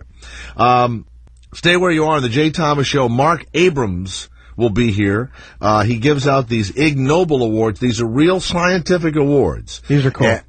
And they're called the Ig Nobels. Have been going on for a long time, but they're true. It's almost like the woman that we had on that matched the monkeys. The monkeys matched the faces to the butts. And we had her on. She couldn't believe we had her on. I think she was in the running but didn't even win. He's next on the Jay Thomas Show with Rodney Lee Conover at Sirius Stars 102. AI for three to take a lead. Yeah! LeBron a three ball to beat the buzzer. Got it! The NBA is back on Sirius XM Radio. Now pass Garnett diving and hangs in the air. Throws it off the window and in. This is NBA Commissioner David Stern. With SiriusXM, fans can listen to complete NBA action right here. You'll get access to regular season games from every NBA team, including the playoffs and finals. Colby hesitates, pulls up on a three. He buries it.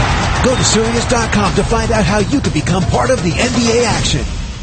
Would you like potential customers to find your business when searching Google? Thousands of companies have discovered the power of advertising with Google AdWords, but maximizing the power of the Google system requires expert help. My AdWords Expert is an AdWords qualified company certified by Google. Our only business is the creation and management of profitable pay-per-click ads for both local businesses and nationwide advertisers. Whether you're already a Google AdWords advertiser or want to become one, go to myadwordsexpert.com. That's myadwordsexpert.com. Are you using your cell phone as a primary phone for your small business? Then you're probably looking to convey a more professional image to potential customers. Got Vmail, the entrepreneur's phone system, provides the same functionality and big company image you get from an expensive business class phone system using the same cell phone that you use every day. Got Vmail includes a toll-free or local number, a custom main greeting, voicemail via email, and multiple extensions that can forward to any type of phone. You'll have the professional image that business business-class phone systems provide without any hardware, software, or installation headaches. Your Got Vmail virtual phone system can be easily set up and managed online. With Got Vmail, you can sound more professional and stay connected no matter where you and your employees work from. And the best part is, you get it all for just $9.95 a month. Got Vmail makes it easier than ever to run a small business. Sign up today at gotvmail.com. That's GOTVMAIL.com. Hey, Tom, you look troubled. I am. My business just got rejected for an accounts receivable loan. What am I going to do? You know, a friend of mine just got an accounts receivable funding line for his small business from Anchor Funding Services. Anchor funds businesses that have accounts receivable within 24 hours. It was fast, no application fees or hidden charges. Sounds great. What's their number? Just call Anchor Funding at 866-950-6669. Write it down, 866-950-6669. Or you can go to afs-cash.com. That's afs-cash.com.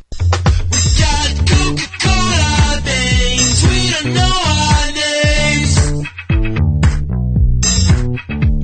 We got Coca-Cola things, we don't use So you mean if I see somebody in town, thinks I'm funny, okay? Now wait a minute. If I see somebody in town wearing my clothes that were stolen, and you suggest I don't call 911 and say Well, actually, I spot somebody wearing your shoes and your clothes probably be a little small guy. So yeah, go after him. Yeah, I could take him, right? But would you wear the shoes after a criminal wore them? No. No? Not even if you sprayed them with Tenactin? Fast actin Tenactin? No? I don't think fast actin Tenactin gets rid of all of the grossness that gross people can bring. All right. Hey, the Jay Thomas Show, I apologize in advance for my... Is that for athlete's foot or is that for jock itch? Fast actin Tenactin. It's for athlete's foot. I used to do the commercial years ago. Yeah, I know. Fast actin Tenactin. Raid! The Led Zeppelin channel is on Sirius Satellite. We have a Led Zeppelin channel? Well, the Led... That is fantastic. You know, we're doing a lot Love of them. switching over. So the Led Zeppelin Do we radio... have a Peter Frampton channel? I don't think we do, but We we're going need to to book get him. one. On Sirius, it's 12. On XM, it's 39. Okay? Hi. So Led Zeppelin Radio starts on Saturday at 6 o'clock Eastern Time, exclusively on Sirius Channel 12 or XM 39. That's part of the excitement that's happening with Sirius XM, that we're now mixing and matching, you know, channels from both sides and stuff. Also, if you're interested in figuring out how you can hear the best of Sirius or the best of XM, you go to Sirius.com or XM.com, and there are all sorts of brand new packages for you. Mark Abrams, welcome to the Jay Thomas Show. Go to improbable.com. Rodney Lee Conover is here. Now, it's a magazine that you have that gives out the Ig Nobel Awards. Is that correct? Yeah, that's right. The magazine's called the Annals of Improbable Research. We've been giving out these prizes since 1991, and they honor things that make people laugh and then make them think. And what people think, that's up to them. We had a woman on recently that I think was in the running, and she was a real scientist, and she showed monkeys pictures of monkey butts and monkey faces, and the monkeys were from able. Emory University. That's right. Now she didn't win, did she? Nope. But there's always next year. Right.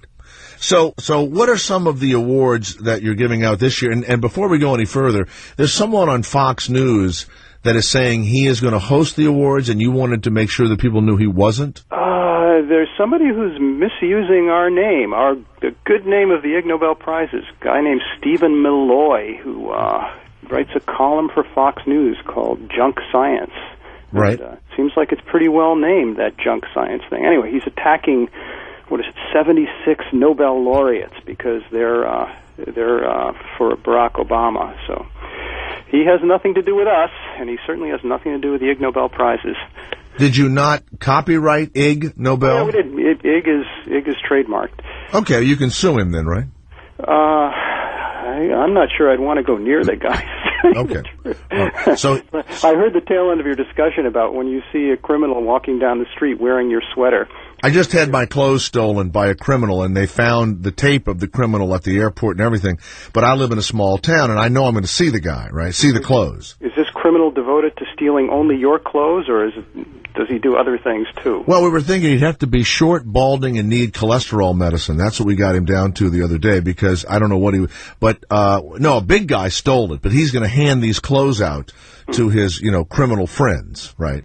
And so I was wondering if I see him in the street, would I call the police? I think I'm going to see my clothes before it's over. If they make a movie about this, are you going to star in it? No, I won't. Oh. You know why? I could never get a movie made. Look, we're going off the thing here.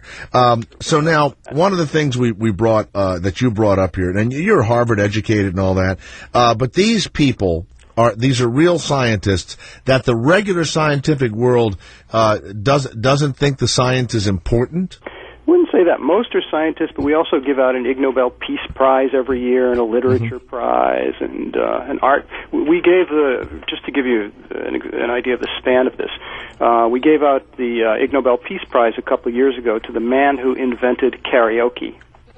You mean that brought peace to the world? Yeah, because by inventing karaoke, he invented an entirely new way for people to learn to tolerate each other. That if you can take karaoke on any level, and you're correct. I mean, but he was also responsible for eventually American Idol infesting my life. Yeah, strange you should say infesting. A couple of things about him. He's Japanese. In 1971, he played in a rock band. This was the context for it all. He never patented the thing, so he never really made much money. Oh, boy. He's now in his 70s, though, and he makes a pretty decent living. He works in Japan for an extermination company, and he specializes in exterminating the rats and other vermin that live in karaoke machines in bars. Vermin live in karaoke machines. Mm-hmm. But not for long, thanks to the man who invented karaoke. Now, when you find these guys and you give them the award, is there a cash prize? Because the Nobel Prize comes with $1 million something, right? Oh, there's no cash whatsoever. None. If they come to the ceremony, and most of them do, they have to pay their own way to get here. The ceremony's in early October at Harvard University. We get a bunch of Nobel Prize winners on the stage who hand them out the prizes. And people are, for the most part, either tolerant or pretty pleased to be winning these prizes. And so this year, one of the ones that caught our eye is Deborah Anderson heard urban legends about the contraceptive effectiveness of Coca-Cola, and she proved it to be true? Yeah, she's a doctor in Boston, and about 20 years ago, she and her team heard these stories that in many parts of the world, women use Coca-Cola as a contraceptive. And so they decided, well, let's test this. And so they did. They set up a good scientific test. God, you'd think it'd be Dr. Pepper, if anything. Well, that's a story for another day. You know what I mean? Yeah. And what they discovered was that Coca-Cola is a pretty good spermicide sometimes. Now, do you pour it in the woman, or do you pour it in the woman? Where do you put your thumb over the bottle, shake it, and stick it in there? You put it a little crudely, but that is the basic method of application. Yeah. Mm-hmm. And use a straw, or so the woman puts your legs in the air, and you say, "Before we do anything," and she'll think you're doing some sort of. Do you do it beforehand or after? I don't think Coca-Cola insists on any particular technique. And do you use the liter bottle for some women? Well, now here you're getting into the fine technical points, but here they published. I can't throw study. you. They published a study in the New England Journal of Medicine. A team of doctors in Taiwan read about it, and so they decided to do their own test, and they discovered the opposite. They discovered that Coca-Cola is not an effective. I hope there wasn't some sort of taste challenge afterwards. I join you in that hope. One thing we discovered is if you... Now, wait a minute. Is it true or is it not true? You said they disproved it. It's true that it does kill sperm. What Dr. Anderson and the other doctors from both teams are saying is if you want to prevent a pregnancy, it's probably not a very good method. Will it kill sperm in karaoke machines? Well, here too, you've got a whole second career waiting for you doing something. No, this is his career. This is what he does for a living, see? You pay him for this, quite Yeah, nice. he's in the ha-ha seat, see? Gotcha. Well, you want to talk about a couple of the other winners? No, I want to talk about this. Okay. How do you put it in the condom? Do you spray it in the woman? Do you pour it on yourself? What was the research? How do you do it? I've heard a lot of stories about this. I've never heard anybody come up with that condom idea before. Well, you know what they're doing now? A lot of women are saving the condom that has the sperm in it. When the guy leaves, they take the sperm out and they put it inside of themselves and they get pregnant. So men have been... lot of women, you say. Could you attach a number to that? Well, you're from Harvard. You're going to be asking me for numbers.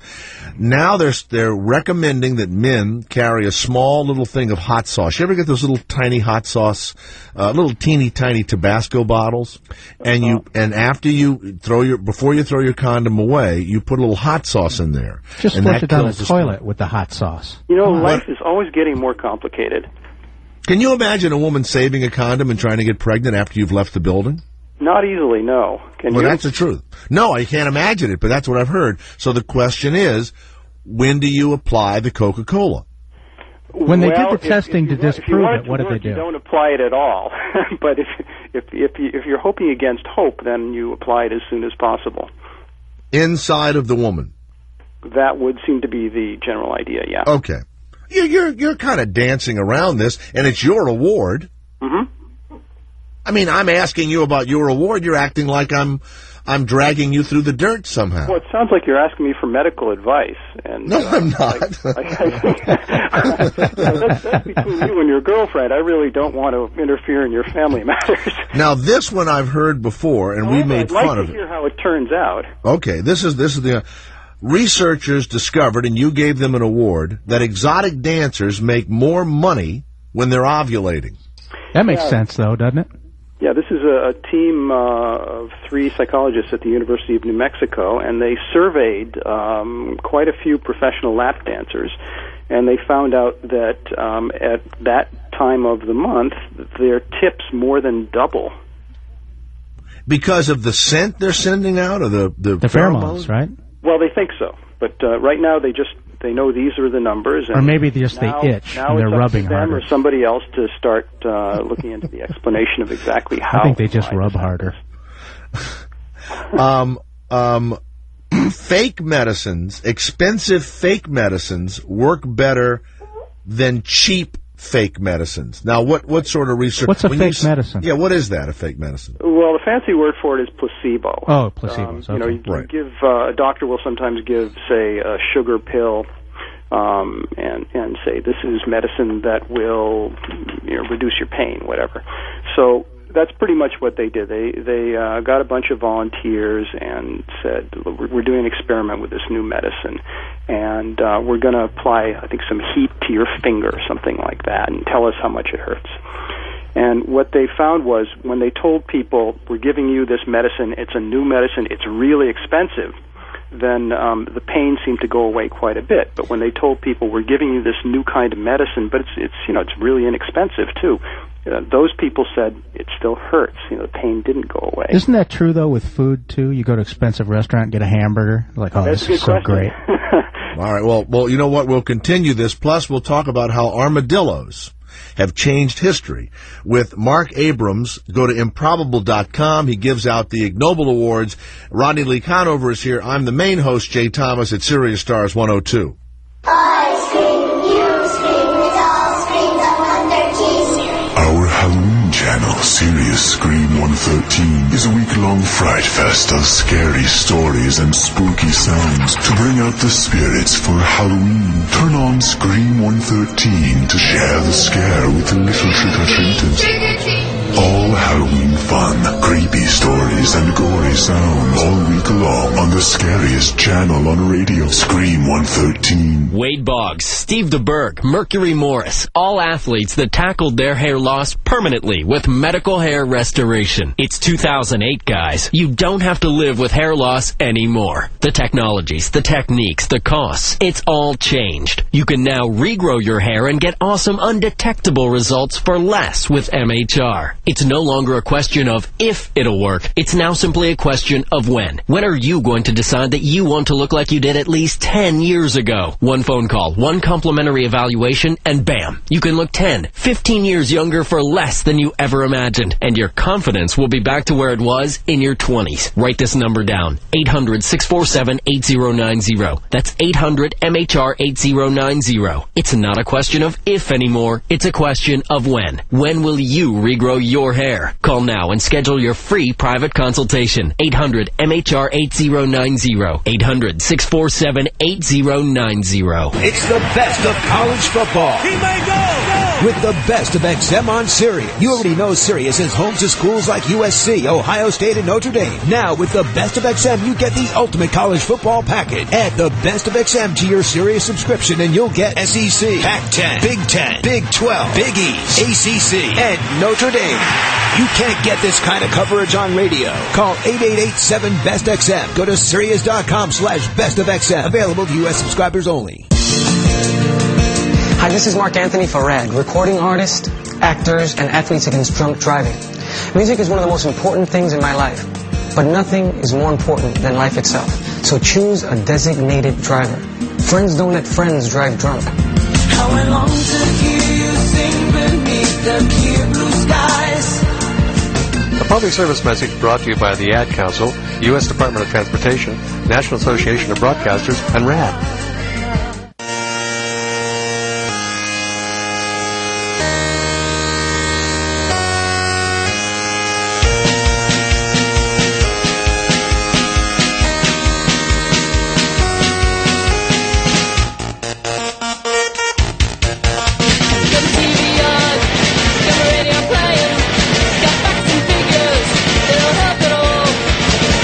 Jay Thomas Show, Sirius Stars 102. Rodney Lee Conover is here. Liana's at the controls practicing when Garrett splits next week, and you can tell it's a practice, I can tell you that.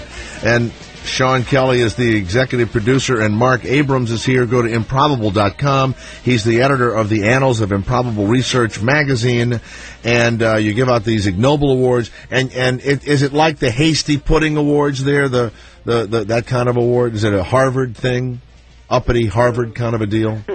Why do you guys from Harvard, you even sound uppity. You sound uppity. Can I be honest with you? Oh, well, thanks, I guess. No, it's like you're looking down on us. I'm pretty short. No, but I mean, that's why you went to Harvard. But the thing is that you think you're smarter than everybody else because you went to Harvard. Hey, what was your degree at Harvard? Yeah.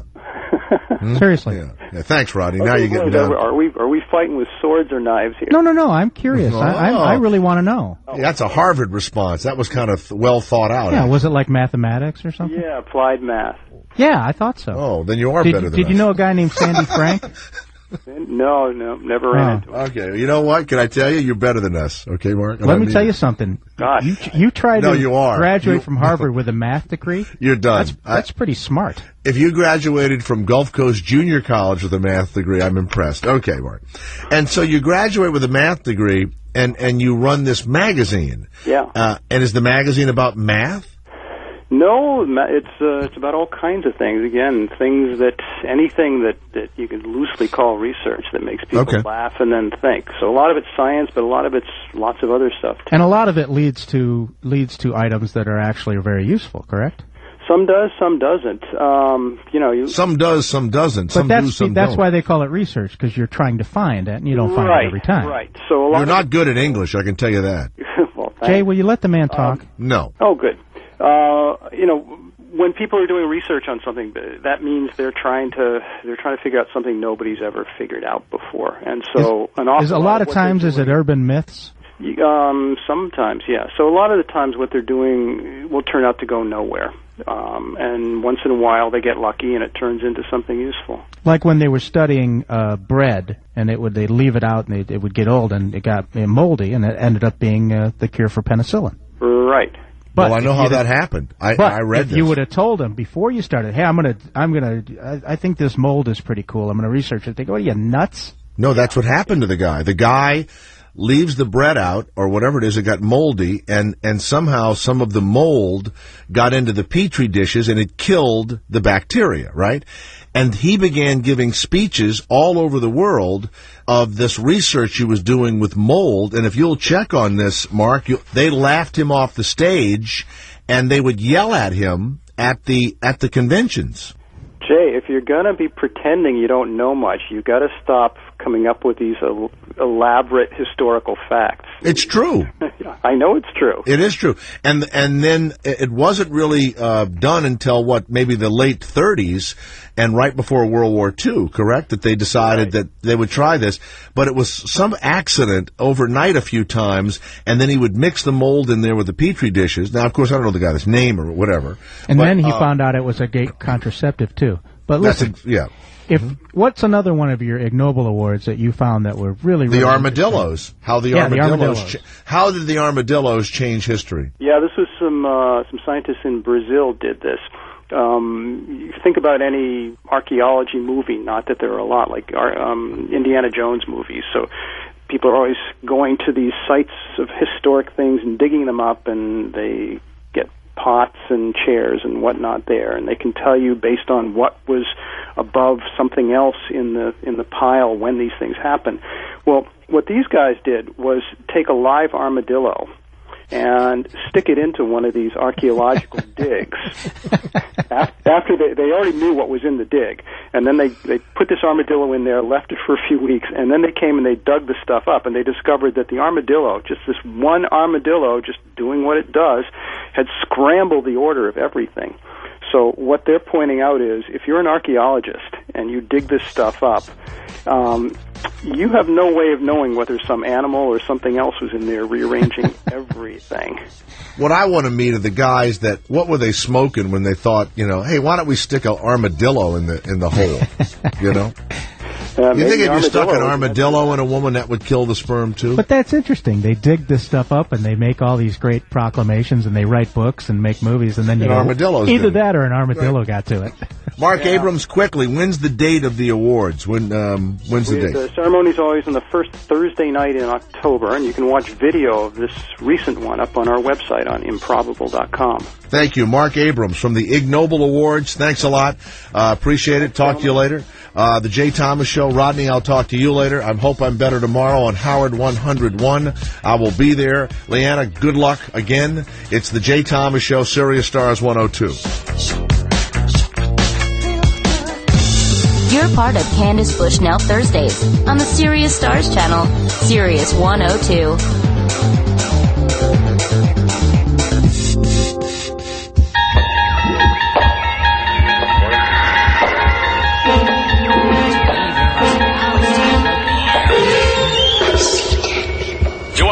Entering a world where the unexplained can be uncovered, where past lives are revealed, where questions are answered. This is Angels on Call with Mary O.